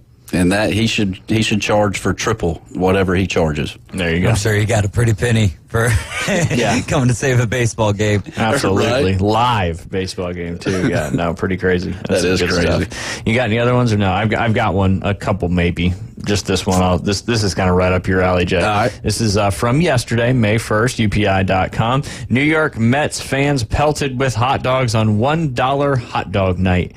Record sold, Jay, hot dogs. Record hot dogs sold. A shower of moderately priced meaty treats rained down on a New York Mets fan during $1 hot dog night, resulting in his removal in the ninth inning in their victory over the Chicago Cubs there in Queens. The Dodge deluge was caught on video and posted on social media, and it occurred at Citi Field. Mets officials announced that they sold a stadium record X hot dogs during the promotion. The Mets announced an attendance of 22,880, meaning they sold about X hot dogs per fan. I'm putting X in there because I'm going to ask you how many hot dogs I think they sold. One of those fans sported a custom T-shirt, which he wrote on to keep track of his consumed hot dog and beer tally. The shirt read, "Bad day to be a glizzy," referring to the nickname of the hot dog. Fans started launching hot dogs at him later in the game before several police and security staff went down to his section and escorted him out of the area. He consumed 9 hot dogs and 10 beers at the time of its departure. So that sounds like he would have beat, what's that challenge called where they have to do a hot dog and a beer per inning? 999. 999. He was 9, 10, 9. Whew. That's even better. Was also the 18, I think, where beer for each golf hole? Yeah. Don't do that. Back in the day, I was drinking about 2 per hole. Whew, get you some. The man also wore a hot dog hat in honor of the Frank Fest. Mets officials did not respond to a request for a comment about the incident. Several fans who claimed to be at the game said they were also hit by hot dogs and that the tosses could be seen from the other side of the stadium. The man who was removed from the stadium was later seen riding on a subway train, still wearing his hot dog hat. The shirt is glorious there. Guess how many hot dogs? Was it hot chili night as well? No. Just hot dogs. Just hot dogs. Yep. I got it. How many hot dogs? Record from Citi Field there in Queens, New York. I mean, the attendance has got to be low because the Mets aren't that great. If you were listening, I mentioned the attendance, 22,000 and change. Let's go. That gives you a starting point. Yeah, but not everybody's hot dog lovers, so let's go 17,000. No, for $1, everybody loves hot dogs. How many do you think, David? You might have already seen it, but I haven't seen this. I'll say 66,000. 66,000. That's a lot of hot dogs. 3 per person. Which is not bad. I mean, that's the right way to do it. Yeah. So 22,880 were in attendance. 44,269 hot dogs were sold during the promotion. Okay, so I was closer than Jay, right? 2 per person. Yeah, you were way closer than Jay. Way closer than Jay. Yeah, that's a lot. Like, do you prepare? Do you order more? Like, if you're the procurement guy doing all the orders for the stadium concessions, you're like, oh, yeah. $1 hot dog night, 50,000. I think that you look at what your normal, and I'm just kind of guessing on this, and then you it's just a logical double it. way to so do what's it. what's your normal, what was it, this was last night, so what's your 2 normal? nights. Yeah, no, it was last night. It was last night. And then just double your normal Tuesday night. I guess 2 would be how many, what's your normal price for a hot dog? Like, if your normal price for a hot dog's $5 and it's $1, then you might have to do it times 2.5 or something like that. Yeah. But it sounds like a lot of them were being chucked too. I could see you getting in on the wiener throwing competition there, Jay. I would probably. How many would you eat? I mean, I could eat 2 or 3 and then I'm out. I'm done. It depends on when I start. Like, do I get there? If I get there like 2 hours before the game or an hour and a half, hour before the game, and the first thing I do is go get a hot dog, then I think by the end of the night for $1, I 3 on $1 hot dog. Yeah, I'm with you. It's the thing though, like, just because it's $1 doesn't mean you need to eat 7 hot dogs, because eating 7 hot dogs is interesting regardless. Yeah. That's a way to save money though, right? Because if you were if you don't eat any hot dogs, you're also saving money too. Yeah. So but your stomach's just sitting over there watching everyone else eat hot dogs, and you're like, Come on, man. Gotta have I wonder what kind of hot dogs they were. That was going to be my next pork question. and chicken, Yeah. brother. Oh, yeah. Well, yeah, the ingredients, yeah. It's just a smorgasbord. The lips of a pig. You know, is it Ballpark? Is it Nathan? Yeah, probably not. It's not Nathan's, I can tell you that. Yeah. Whatever the cheapest they could get. Yeah. Yeah. It's the grocery store around the corner in Queens. Hot dogs. It's right not They come right on the roller. They would have lost that money if the hot dog eating champion was there that night. Joey Chestnut. Joey Chestnut with a new record, 67,000 hot dogs in 3 hours. Yeah, I probably wouldn't have been worried. I mean, he eats what, like 70 something Too many, but yeah, in it's around. 5 minutes, something like that. Dadgummit, we're right around the corner from another hot dog eating competition, man. I know. That's true. That's true. Feels like that one just happened. Yeah. Yeah. 4th of July coming up soon. And it happens in New York, I Hey, think. you have Netflix now, right? Yes. I think this one's on Netflix, or it might be ESPN E60 or 30 for 30, the story of Kobayashi, and then when Joey Chestnut came on the scene. That's a good one. Oh, okay. I would watch that one. And what's the name of it again? I don't know. There ain't no point in telling them. Like, what, you actually going to go watch this, Jay? Did you watch 60 Minutes again last night? No, I didn't. Take an hour and a half? Yeah, right. Ooh, that's a good one. Oh, God. How many hot dogs you eating? If challenged, how many hot dogs you eating? Not just a normal consumption. My competitive nature gets in the way of this. Probably legitimately 7 or 8. I could do 7 or 8. That's fair. But comfortably 3. Comfortably, yeah. 3 is even a lot. Comfortably. When I left Deal Country Club in New Jersey, it was my second and final internship, and it was just a crazy group of people that worked up there. But anyway, the last week I was up there, they called it Mulvey Week, so we did like a challenge every day. We did the maple syrup chugging challenge. We did that, and then we did how many Taco Bell crunchy tacos could you eat in 15 minutes? Ooh. 12. Okay. 12? The rest of the day was in 15 minutes. Mulvey. I was impressed. It was back in the day when I didn't care as much about my physique and all that. But hey, they were Nathan's hot dogs. Someone just texted in that they were Nathan good for Nathan's them. hot dogs. Wow. Good for you, Mets. Yeah. Your team may stink, but at least you're doing good stuff for your fans. Was this back in the day when Taco Bell actually had the nacho or the Dorito shell? These were the OGs. The OGs. No one's going crazy with the Cool Ranch or the nacho cheese one. What a great Which I do like those. They're good, but they never stayed together. That's true. But so that's what you got to do, bro. Is Then you it's a ask taco for salad. Ask for an extra soft taco, just like the soft taco And then you're shell. creating the and then chalupa or whatever it Yeah, is. basically, it's not as fluffy as the chalupa, but it works, bro. Smart. See? Yeah. Out thinking Taco Bell. I used to go to McDonald's, grab a Big Mac, and then go across the street to Burger King. Or no, I go get their fries at McDonald's and then go get the Whopper at Burger King. Okay. Have y'all ever done that? No. Oh man, it's fantastic. No. Yeah. I'm at a Burger King. I do like Burger King. Yeah. though. I like the Whopper. I would say I like that over the McDonald's burgers. I did like, I don't even know if they have them anymore, the spicy little tender things that like what their version of the chicken nugget was. You remember those? I think like chicken fries. No, not chicken fries. It was at Burger King. Yeah. Oh, I know what you're talking about. Yeah. They were like about that long. Yep. Kind of like a big oval. Yep. Delicious. What did they call those? They were probably chicken nuggets. They had a specific name, right? And I enjoyed those. They had like pepper on them. Mm-hmm. Yep. So yeah, I would have got the fries from McDonald's and those from Burger King. Right. I don't even know if those are still around. I don't think so. I think we'll find out. David's on the old Google machine over there. Because they evolved over the years and they added flavors to them. I think they had like a spicy one at one point. And I think they're just called chicken nuggets. Just chicken nuggets? I feel like they had a name. I'm not gonna lie, man. You know when BK's done got that grill going because you can smell it in the air, man. Yeah. It's The broiler. Yeah. The broiler. It's all part of it. They all kind of got their own little smell, though. They do. I mean, Jay does too every time we're in the studio. Yeah. And that's your Afternoon Delight debrief segment. When we get back, we're going to talk sports. Newsflash, you're listening to The Inside Drive live here on ESPN Northwest Florida. ESPN Northwest Florida. It's the Coach James Hale Show. Nick Saban is the only, O-N-L-Y, the only coach who's ever drafted a player at every position. And I'm thinking to myself, what about Bobby Bowden? Did he have a snapper, a deep snapper? Oh, Brad? come on. Did he have a Nobody's holder? ever had a deep Did he have a left wing man? He did not have an up back, a safety up back. That's what he didn't have. Alabama did. Take that. Weekday morning 7 to 9. ESPN Northwest Florida. Good afternoon. This is Joanna with your weather forecast from ESPN Northwest Florida on this Thursday. Mostly sunny the rest of the day with a wind at 11 miles per hour coming out of the south-southwest and 81. Tonight, look for a mixture of slight fog and partly cloudy skies with a temperature near 68. Tomorrow, high around 80 and slightly foggy in the morning and then some sun. This weather forecast is sponsored by Mid-South Lumber, the best little lumber yard in Panama City.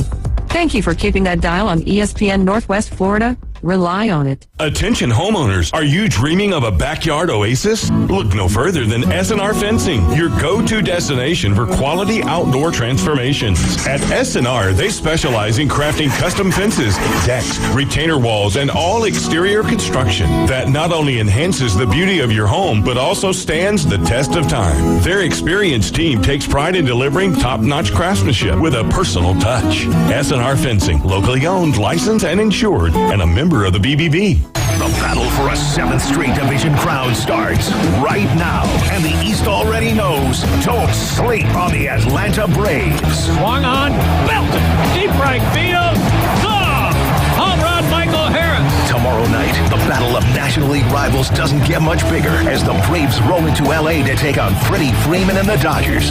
Coverage starts at 7:55. First pitch at 9:10 on your home for the Atlanta Braves on the Gulf Coast. ESPN Northwest Florida. The only place to get sports betting coverage on the radio. Is this legal? Broadcasting from the Bill Kramer Chevrolet Buick GMC and Kramer Marine Outdoor Studios. It's the Inside Drive with Brian Mulvey on ESPN Northwest Florida. Hey, what are you doing up on the step stool? About to clean these light fixtures.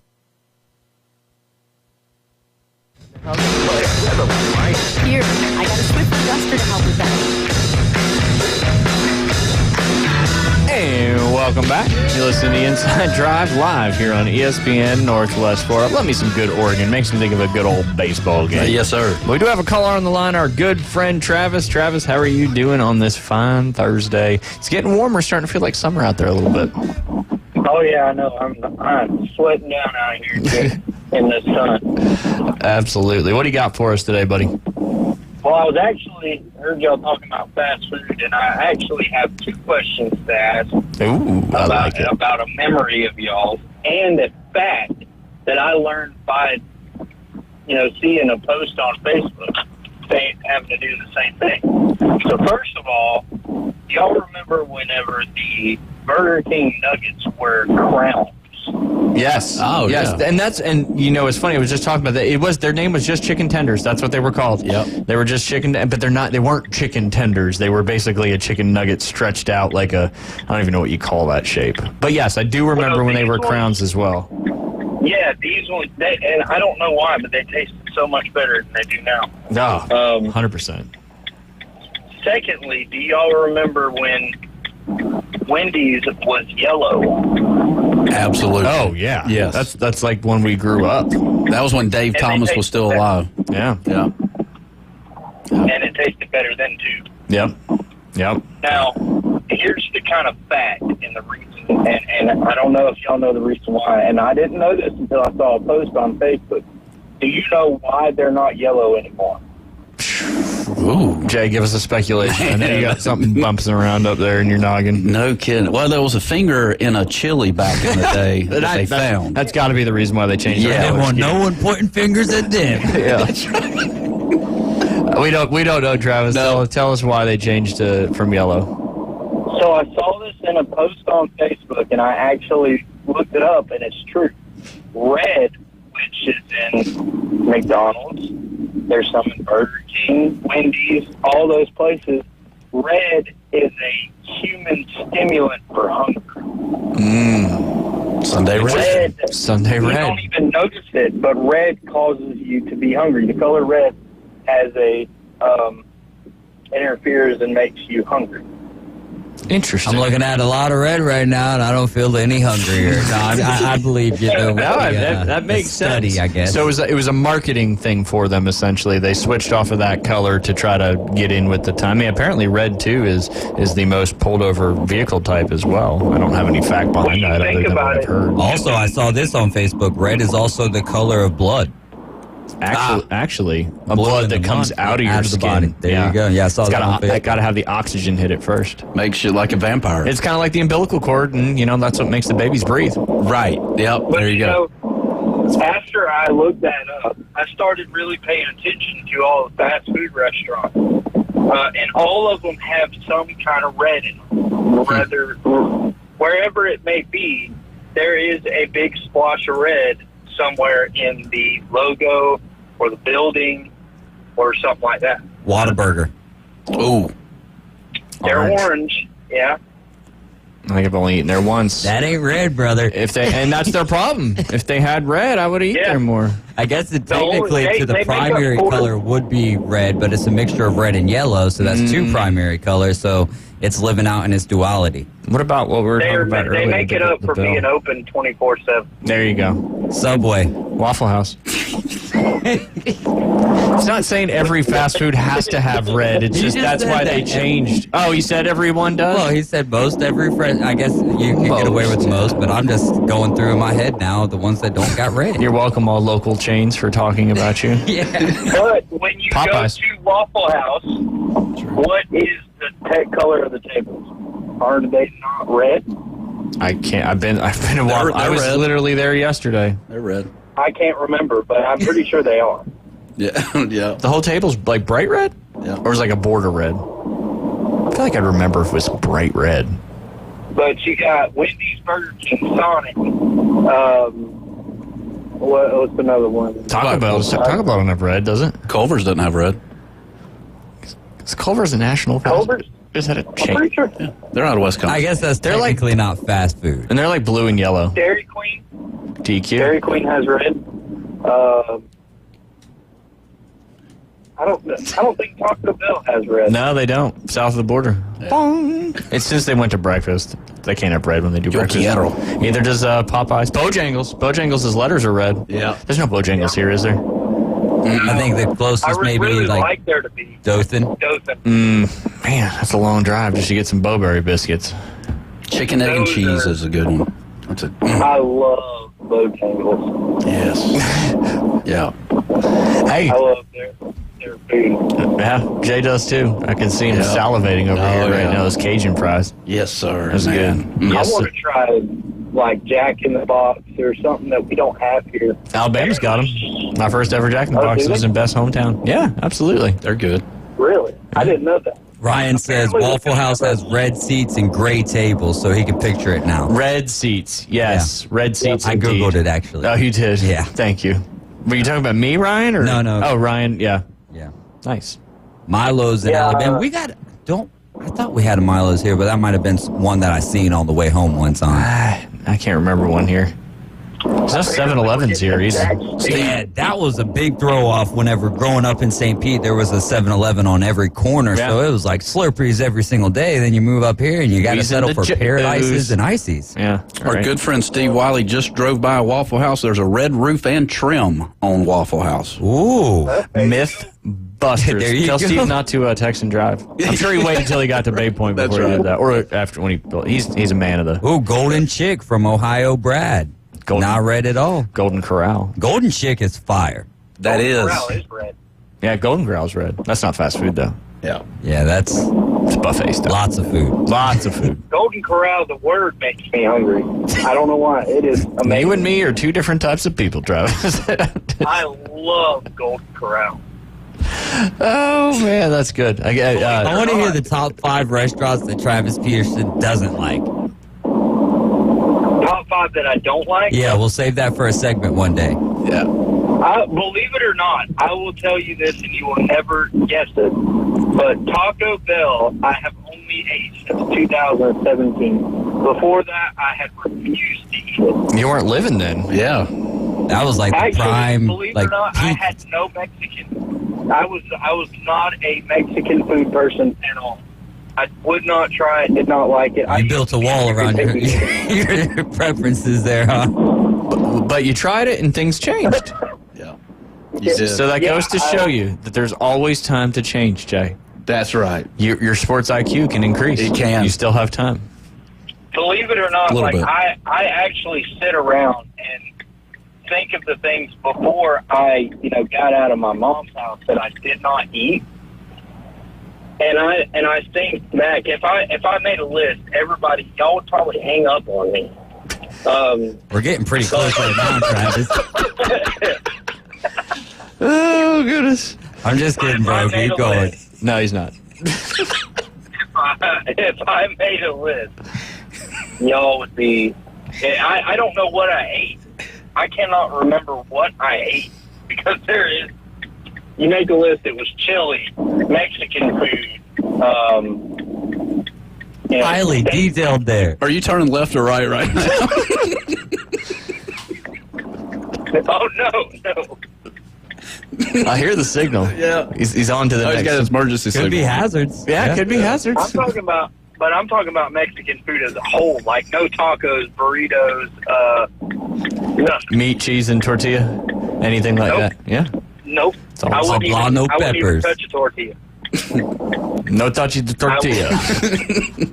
Nothing. We got to remember this for our 2nd year anniversary. What's that? This segment right here. Yeah, absolutely. Yeah. May 2nd, the 12:20 segment with Travis and his food connoisseur. Yes, sir. I wouldn't eat Chick-fil-A because I didn't like their fries and I didn't care for their chicken. Man, don't piss Travis off. He's not patronizing your business. Well, Travis, hopefully you can win this contest and maybe get to check out some of the other restaurants here in our local area. Yep. Oh, yeah. I've eaten at Firefly once. There you go. See? I have. They were good. They're very good. They were. I ate it on prom night. Ooh. I took my date there on prom. Look at you going big for prom. Proud of you. Yep. Did you have Did you have the fried Firefly or was it grilled? Oh yeah, no, I didn't. That was a joke, Jay. If you didn't get that, fried or grilled. I mean, I was kind of confused on that too. Jay's not alone on that. You guys may be cut from a similar cloth. Most of the time, I just like to squeeze the juice out of the end of the Firefly and then make that as a paste for my Firefly. I typically just try to capture them and use them as light, but that's just me. Real quick before I have to go, because I know I'm going to have to go soon. Yes. I went to a customer's house one day, and I was looking at this snake in a bottle, and I thought it was just something that was keeping the snake, the skin on the snake and all that. It was really cool. I got a picture. I'll have to send it to y'all. And I was talking to the guy. He was a military guy, and he said, "Yeah, they told me I could drink that one, but I didn't want to. I wanted to save it for looks." And I looked at him real strange. He said, overseas in Japan, where he was stationed, they would serve it's alcohol. Yep. It's a whiskey with a snake in it. So my first thought is, how messed up did they have to be to look on the ground, find a snake, and say, "Hey, that'd probably be good in this whiskey"? And he also had some tequila with the lobster in it. Yeah. Hey, you go outside the United States of America, and food is a whole nother ball game. Our government controls everything so much, and there's so much we're missing when it comes to good delicacies. I need to take Jay somewhere overseas. Yeah, you do. Just open up your mind. As you should. As we will. Yeah. Don't know where, but we'll do it. Hey, Travis, Jay's going to come back starved. Yes, he's not going to eat anything. Are you an adventurous eater, Jay? I am. You are? Yes. Oh, see? There we go. There we go. We're learning. We're peeling back the onion even further. He's one of those that walk up to the cliff and decide not to dive. Right. Yeah, I am a clip. Nope. I'm done. I'm coming back off. Hey, Travis, we're going to run real quick and hit a couple NBA, NHL updates real fast before we get to the final segment of the day. We appreciate you as always, and I know you and your beautiful bride are in the contest, so I appreciate you doing that. And stay tuned and drive safe out there. And unlike Jay, make sure you wash your clothes after you wear them. Absolutely. There you go. I was going to end the segment, Jay, but we're not really ending the segment. Okay. I got you. And you do wash your clothes. I was just referring to the times. Beth just made a text. Yes, Beth, yes. The answer is yes to that question. All right, real quick, and Red, too, as well. What are you doing? People can see you. We are on social media live. Just making sure everything's right and tight. It's I smell fine. Jay's going Soldier Boy on him, but instead of kiss me through the phone, it's smell me through the screen. Oh boy, yikes! But yeah, no, red also. That red 3 is that dye that you want to stay away from as well, Jay. I'm a yellow 5 type of guy. Yeah, Yeah. Mountain Dew. That was back in the day. Yep, yellow 5. Yeah. Don't Google that one. Don't Google any of this synthetic stuff that gets put in there because it is not good for you. That's for sure. All right, real quick. We have 4 minutes before our last segment. Couple games last night in the NBA and the NHL, Jay. One on the NBA side, series is now 3-2. The Dallas Mavericks put the hurting on the Clippers. Clippers were talking a little bit of trash, and the Mavs came out and killed them yesterday by 30 points, 123-93. Going home in the next couple days with a chance to win that series as they are now up 3-2. The Boston Celtics, without Porzingis, doesn't matter. They've missed him a lot during the regular season anyway, so they know how to play without him, and they cruise, and we talked about that on the way in, but they got up early. I think the first quarter, if I remember correctly, they had more points in threes than the Miami Heat had for the entire quarter, and they won that one 118-84 to eliminate the Heat from the NBA playoffs and any special run that they might have had like they did last year. So the Celtics are moving on to round 2. Mavs and Clippers now 3-2 series lead there for Dallas as they're going back home. On the NHL side of things, the trend was broken in the Stars Vegas, where the home team was not winning any of those games, and the Dallas Stars got one in the third period. In the second period, they got up and never looked back. That was a fun hockey game, Jay. I know you spent a lot of time watching that one. And then, of course, the Kings lost 4-3, and the Edmonton Oilers win that series and move on to the second round. Dallas winning at home yesterday will have a chance to win that series in Las Vegas 4-2 coming up, I believe, on Friday. Some of the games tonight, we just got one NHL game, Jay. Are your Toronto Maple Leafs going to extend the series against the Boston Bruins? They're in Toronto, right? They are. All right. Look at this. I know. I mean, you had a 50-50 shot. It's crazy. They had, let's see. Yeah, Boston will be punching their passport back into America, and they will not go through. My Maple Leafs are coming through. Your Maple Leafs are coming through. Is Austin Matthews back yet? I would imagine he'd be a game time decision. Because he didn't play in the last game. I know that. And the Leafs got that one done. Leafs looked fantastic in that last game. They had shot after shot. They dominated the possession. Swayman kept them in the game in that one a couple nights ago. But, yeah, it'd be interesting to see if it just doesn't. I mean, they didn't have him last game and they won. But, obviously one of the better players in the league. Certainly you want him playing in that win or go home game. But they're already home. So if they win, they just stay there in Toronto. That's right. Have you watched any of the beginnings of the Edmonton or even Vancouver? All right, so I was watching the game with Terry last night, and I told you guys before about when we went to the Pensacola Ice Flyers. They did the national anthem, and they did the Canadian national anthem, and then halfway through the first period, he looks over at me and he says, "What language was that second national anthem in?" And I was like, "Are you being, are you joking or whatever?"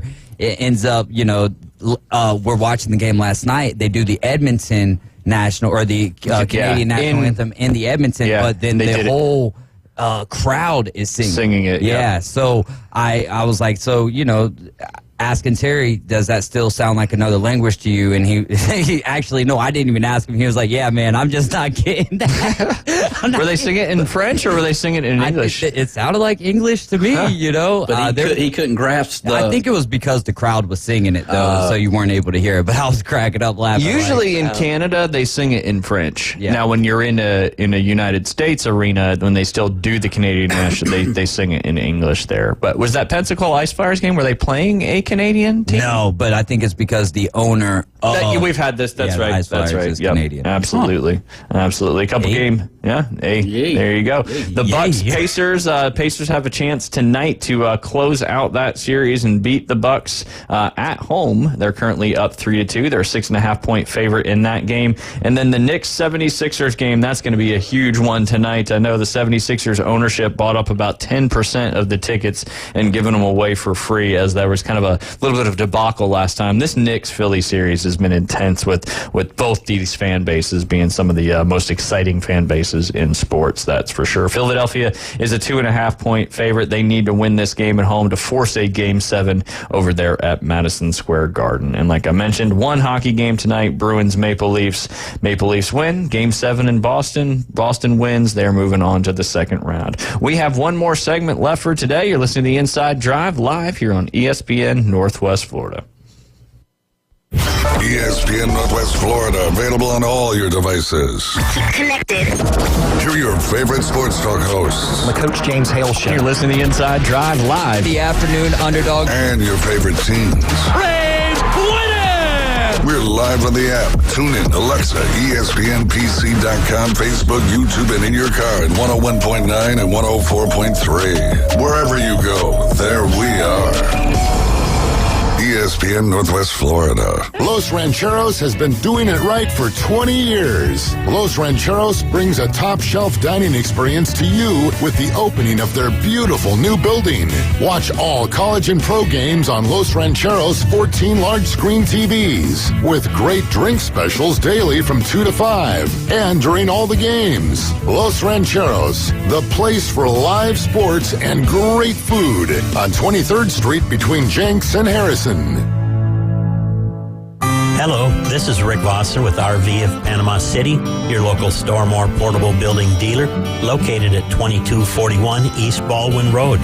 Shopping for a garage, portable building, cabin? We build them anywhere from 8 to 16 foot wide, 10 feet to 60 feet long. We can do insulation, electricity, transom dormers, thermal windows. Come, let's customize a building together. Rick Vossen, Stormore Portable Building Dealer, Panama City. Here at Tracy's Fine Jewelry, we want to help you celebrate Mom this month. From mother's rings with her children's birthstones to unique one-of-a-kind pieces just like her. This month is meant to celebrate Mom.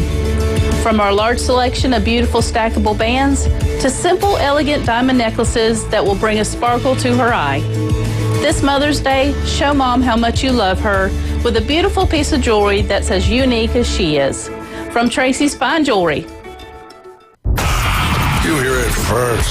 Sports talk right now. Back to the Inside Drive with Ryan Mulvey. It all seems a bit overwhelming at first. Broadcasting from the Bill Kramer Chevrolet, Buick, GMC, and Kramer Marine Outdoor Studios. Something makes me think you'll get used to it. On ESPN Northwest Florida. And welcome back. You're listening to The Inside Drive live here on ESPN Northwest Florida. Jay, NBA playoff fun fact. Okay. You know who loves fun facts? You and me. Yep. And all you and me and all the people. Yep. All of them. Dave loves fun facts. Look at him back there. Absolutely. I'm over here raising my hand. He's like, I love fun facts. Who loves Anyway, this is the first time in 20 years that the second round of the playoffs in the NBA will not feature LeBron James, Steph Curry, or Kevin Durant. Fun fact. Times are changing. It's part of the cycle. Out with the old, in with the new. Yep. All right, fun fact on the NHL side of things. This has to do with the Vegas Knights and the Dallas Stars. Heavy is the head. Before this year, there had been 72 instances of the defending Stanley Cup champions taking a 2-0 lead in a best-of-7 series. Only 3 of those 72 have went on to lose that series. The 2019 Capitals, the 2009 Red Wings, and the 1999 Red Wings. So does Vegas get the win coming up that's probably Friday night, maybe Saturday. I don't know if they get a 2 or a 1 day break. Do you think they break that trend, or you think they stay with the trend? Because they're the defending Stanley Cup champions. Now they are playing the number 1 seeds. I don't know if apparently that doesn't go into this fun fact, but Dallas got the win yesterday. Let's go Vegas. I'm going to go Vegas. Yeah, I think, they make it happen. Game 7 will be back there in Dallas. And I was going to ask you a hockey question. Oh. Yeah, just real quick. I'm looking. It can be fast. It can be long. All right. I'm looking for a good hockey stick, and I'm trying to. I'm thinking about getting into the game. And what hockey Why do you stick? gotta lie to everybody? No, I'm serious. I've been looking. Have you? Yeah. Yeah. Is Odyssey a good one? Yeah. Great. Is it? Yeah. Great hockey manufacturer. Who's the best? Hot. Yeah, why not? Hey, look, David knows about the inserts on the Odyssey putter face, which is owned by Callaway. I mean, what are you looking to do? I just kind of work on my, slap shot. Stick handling? Yeah, stick. Is that what it's called? Yeah. Starting to putt like Happy Gilmore That's out there. right. Huh? You're wanting to make the switch, aren't you? Mm-hmm. I mean, I get what you're doing, but it's kind of a tough question because sticks made for ice versus like if you're going to go play street hockey or something like that, you can use the sticks that are made for ice, but they'll wear down quick and they're extremely expensive. It'd be like buying yourself a hybrid and then using it on the pavement. Oh, okay. I think that's a fair analogy to say. Now, is a hockey stick, should it be about the length of my... When you're on your skates, it really should go up to like your chin. Okay. When you're on your skates. Gotcha. Because that gives you the best, that's kind of I don't know what you call it. The fitting chart. Yeah, the fitting chart. Yeah. Absolutely. Yeah. Absolutely. Because you can cut your sticks down. I mean, back when I was really playing ice hockey was when they first started going to, they had aluminum sticks and all that, but they had the insert. My junior year, I think it was my junior year, is when the Easton, I forget the name of the stick, and Caveman. Synergy? Yes, the Synergy came out. That was, and people were starting to get those. And we're like, wow, these are all, because they were so much lighter than the wooden sticks. But we had several kids on the team, especially that played defense. They wouldn't get away. Their Sherwood 5900 or whatever, they wouldn't get away from that. Now, if you shorten it, does that stiffen the shaft like it does in golf? It can, yeah. It can. And that's the thing, too. Each curve has a different curve. Each stick has a different weight, has a different flex. It's very similar to like a driver in golf. Okay. You got loft, you got flex, you got gram weight of shot. It's all the same stuff with hockey. My first stick was a Coho. Oh, yeah, Coho. Good stuff. Which it was strictly street hockey for us. We didn't really have the option. Yeah. For ice hockey. Well, what happened to you? Like you'd use, I still have one old Easton. It was a red one. It had the jungle looking color blade that went. Kevlar was really big when all that was going. Now this is, I haven't played a game of ice hockey since 2003, so it's been 21 years. Right. But yeah, no, it's a good question. Different curves. You got a toe curve. You got a heel curve. You got a mid curve. Just depends. Well, you know how the Top Flight has like this beginner set. There's like 10 or 11 clubs, and you get the bag and all that. Is there something in hockey that's just a beginner hockey stick? Yeah, you just go buy a wooden stick from one of these places. Or I don't even know if they still make the ones like the wooden one where they put the plastic one that had the screws on it that goes in it like a little kid set. Oh, okay. Yeah, you can get one of those. All right. Good question. It'd be tough to find around here. Yeah, for sure. Maybe I think the last couple times I went to Academy, I don't think I saw no hockey stuff. They might have like one of those, like you kind of saying with like the Top Flight set. They might have a set that's got like 2 sticks and a PVC net that you can put back together. We had a real hockey net in our driveway that we kept in the shed right behind the driveway. Really? Yep. Full size. Wow. Yeah. It was heavy. I bet. You get underneath it, put your head on it, and skate it back into the shed. Yeah. Hey, you got to get better. And trash cans are hard to score on. They don't move. You had the metal trash can back in the day? No. We put like the rubber trash cans. Oh, I got you. Because if you didn't have a goalie and you're playing 2-on-2 or something like that, you have to have something protecting it. Right. We started with milk crates, moved to a wheelbarrow, and then built it out of PVC pipe. There you go. Nice. Hey, anything works. Yeah. Anything works. Absolutely. That's kind of like what? I was just going to say our first puck was a crushed up can. Yeah. There you go. And then we graduated to dip cans. Ooh. There you go. Empty or full? They weren't so filled with dirt because, like, when we were finding them, they were. Yes, this was young. Yes, this is very young. Jay was out there playing with real ones. I remember there's this place in a yard where you can lift up this thing and turn your water off, right? Like I don't know, like a turn off valve or something. I remember that's every house has a connection. Okay. To your hookup, and what we would do is we would pull that off, and that would be the hole for our golf back in the day. Yeah. Like we would, and then we would create holes like over the house or real golf balls. No, the little plastic ones with holes in them. Yeah, or I tell you what, even better, we would use a paper towel and crush it up in a fist or whatever, and then use duct tape to basically make a duct tape ball. That's pretty cool. In Venezuela and stuff, they take I believe it's newspaper and tape and just continue to make their balls like that. Yeah. So man, fun times. Yeah. I remember trying to make a golf green one time, and that was quick. I was young, We just mowed it, and then you realize there's a lot more to it than just mowing the grass short. And that didn't last long, but it was a good chipping green. Right. Good chipping green. We had a fairly large yard where we were in New Jersey, so we created like small holes like over the shed from the down the bottom of the driveway to the backyard, over the pool into the one corner, and those are the good. Just creative. Yeah, it was the good old days. Absolutely. Just like making your duct tape ball. Yep. It was good stuff. Yep. You have to have confidence if you're hitting over houses and stuff like that. You can't be blading those. No. You got to be comfortable and not tell your parents. How many windows did you break growing up? I broke 2. I think I can remember just one, and that was completely not my fault. I ripped one off the upper corner, and it hit the corner pipe and went, there was a window. Like the driveway, the garage came out, the driveway was here, and there was a shed where the backyard was. And it was perfect because you put the net in front of it, and the shed, we had to repaint it all the time because it just had puck marks all over it. But there was a window for the family room right next to the garage, just in a bad spot. So you never really shot too many from like the goal line on the right side because the window was straight in the background. But yeah, I remember hitting one off the corner pipe and going right through it. Did you run and hide? No. I was a run and hide kind of guy. I mean, it was yeah. How'd that go? For a minute. You were found. Yeah, I was found. They found the tater. Yeah. Good stuff. That is good. Good stuff. And how'd you break it? Golf ball? Baseball? Baseball. Ooh. Mm-hmm. How'd it break?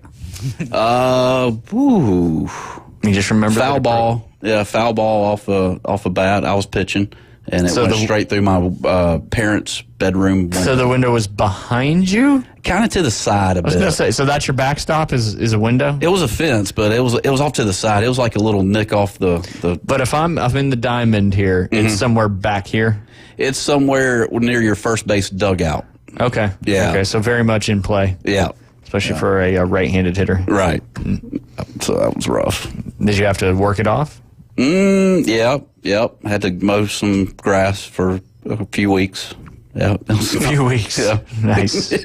Because you only mow grass like once a week. So. And it wasn't self-propelled lawnmower either. This is That's like driving a car with no power steering. That's right. I always liked the non-self-propelled, even to this day, more so than the self-propelled, because I can push a regular, now when the grass is real high, all of that good stuff, but I can push a regular mower faster than what I can push the self-propelled, you know I see what you're saying. Yeah, and then if you're going too fast, the self-propelled is like, no, let's slow down a little bit. Like, no, let's get this done. Yep. Yeah, no, there's some problems with that too. Yeah.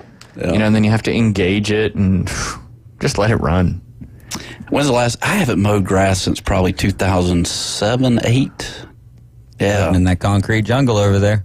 I'm gonna get you some grass for your front porch. Just one little blade. And I'm done. Hey, when we lived in St. Pete, me and my brother would talk about this the other night. When we lived in St. Pete, there was a lady who would be outside cutting her grass with her scissors. And we would always be carrying our lawnmowers around with us, like trying to make some money and whatnot. So we offered one day, we stopped by and we're like, ma'am, we'll cut your grass for you for free. Like, don't even worry. But she's like, no, I enjoy doing this. That's therapeutic. Well, that's all right. We'll see if you get her done by next year then. I'm pretty sure there were some golf courses in China that they just had armies of people out there cutting with scissors in certain areas. You know, all caddies out there are ladies. Oh, really? Yep. Absolutely. All right, real quick before this show ends, before we don't talk about a whole lot of sports, some local action tonight. Got some district championship games coming up. We're going to start with the 4A District 1. That's going to be Arnold and South Walton, right at the Gavlac Sports Complex. First pitch is going to be 6:30. Go out and support those two local teams as they will hopefully move on from a championship into the regional state tournament.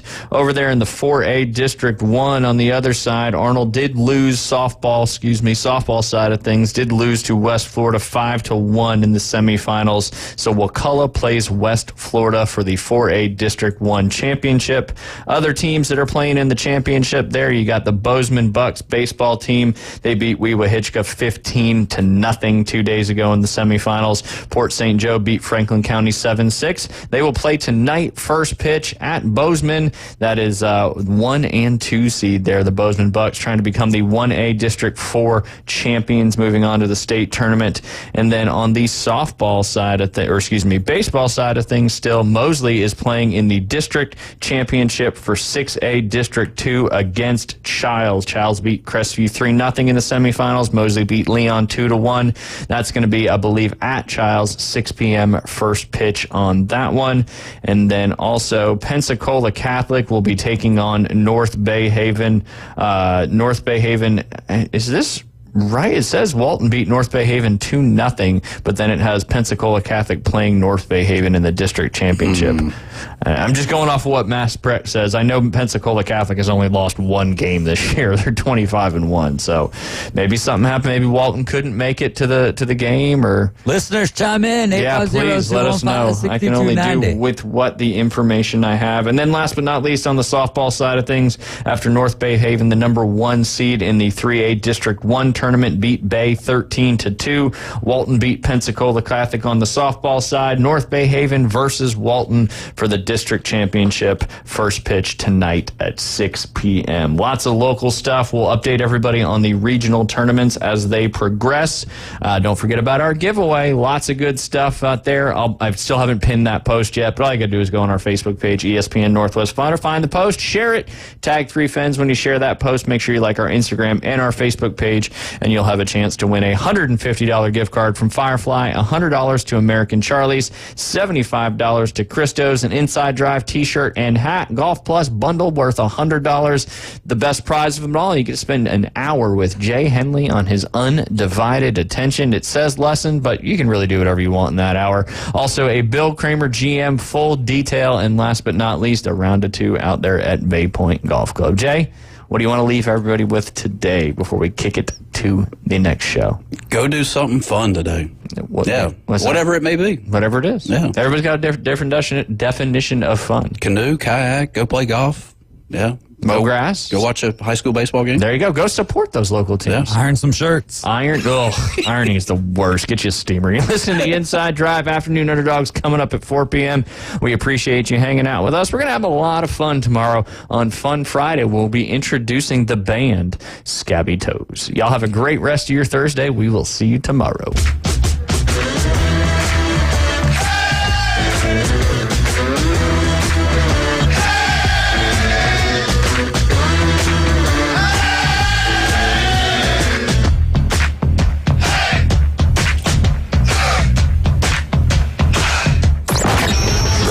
Evolution in Sports Talk Radio. We're back! On 104.3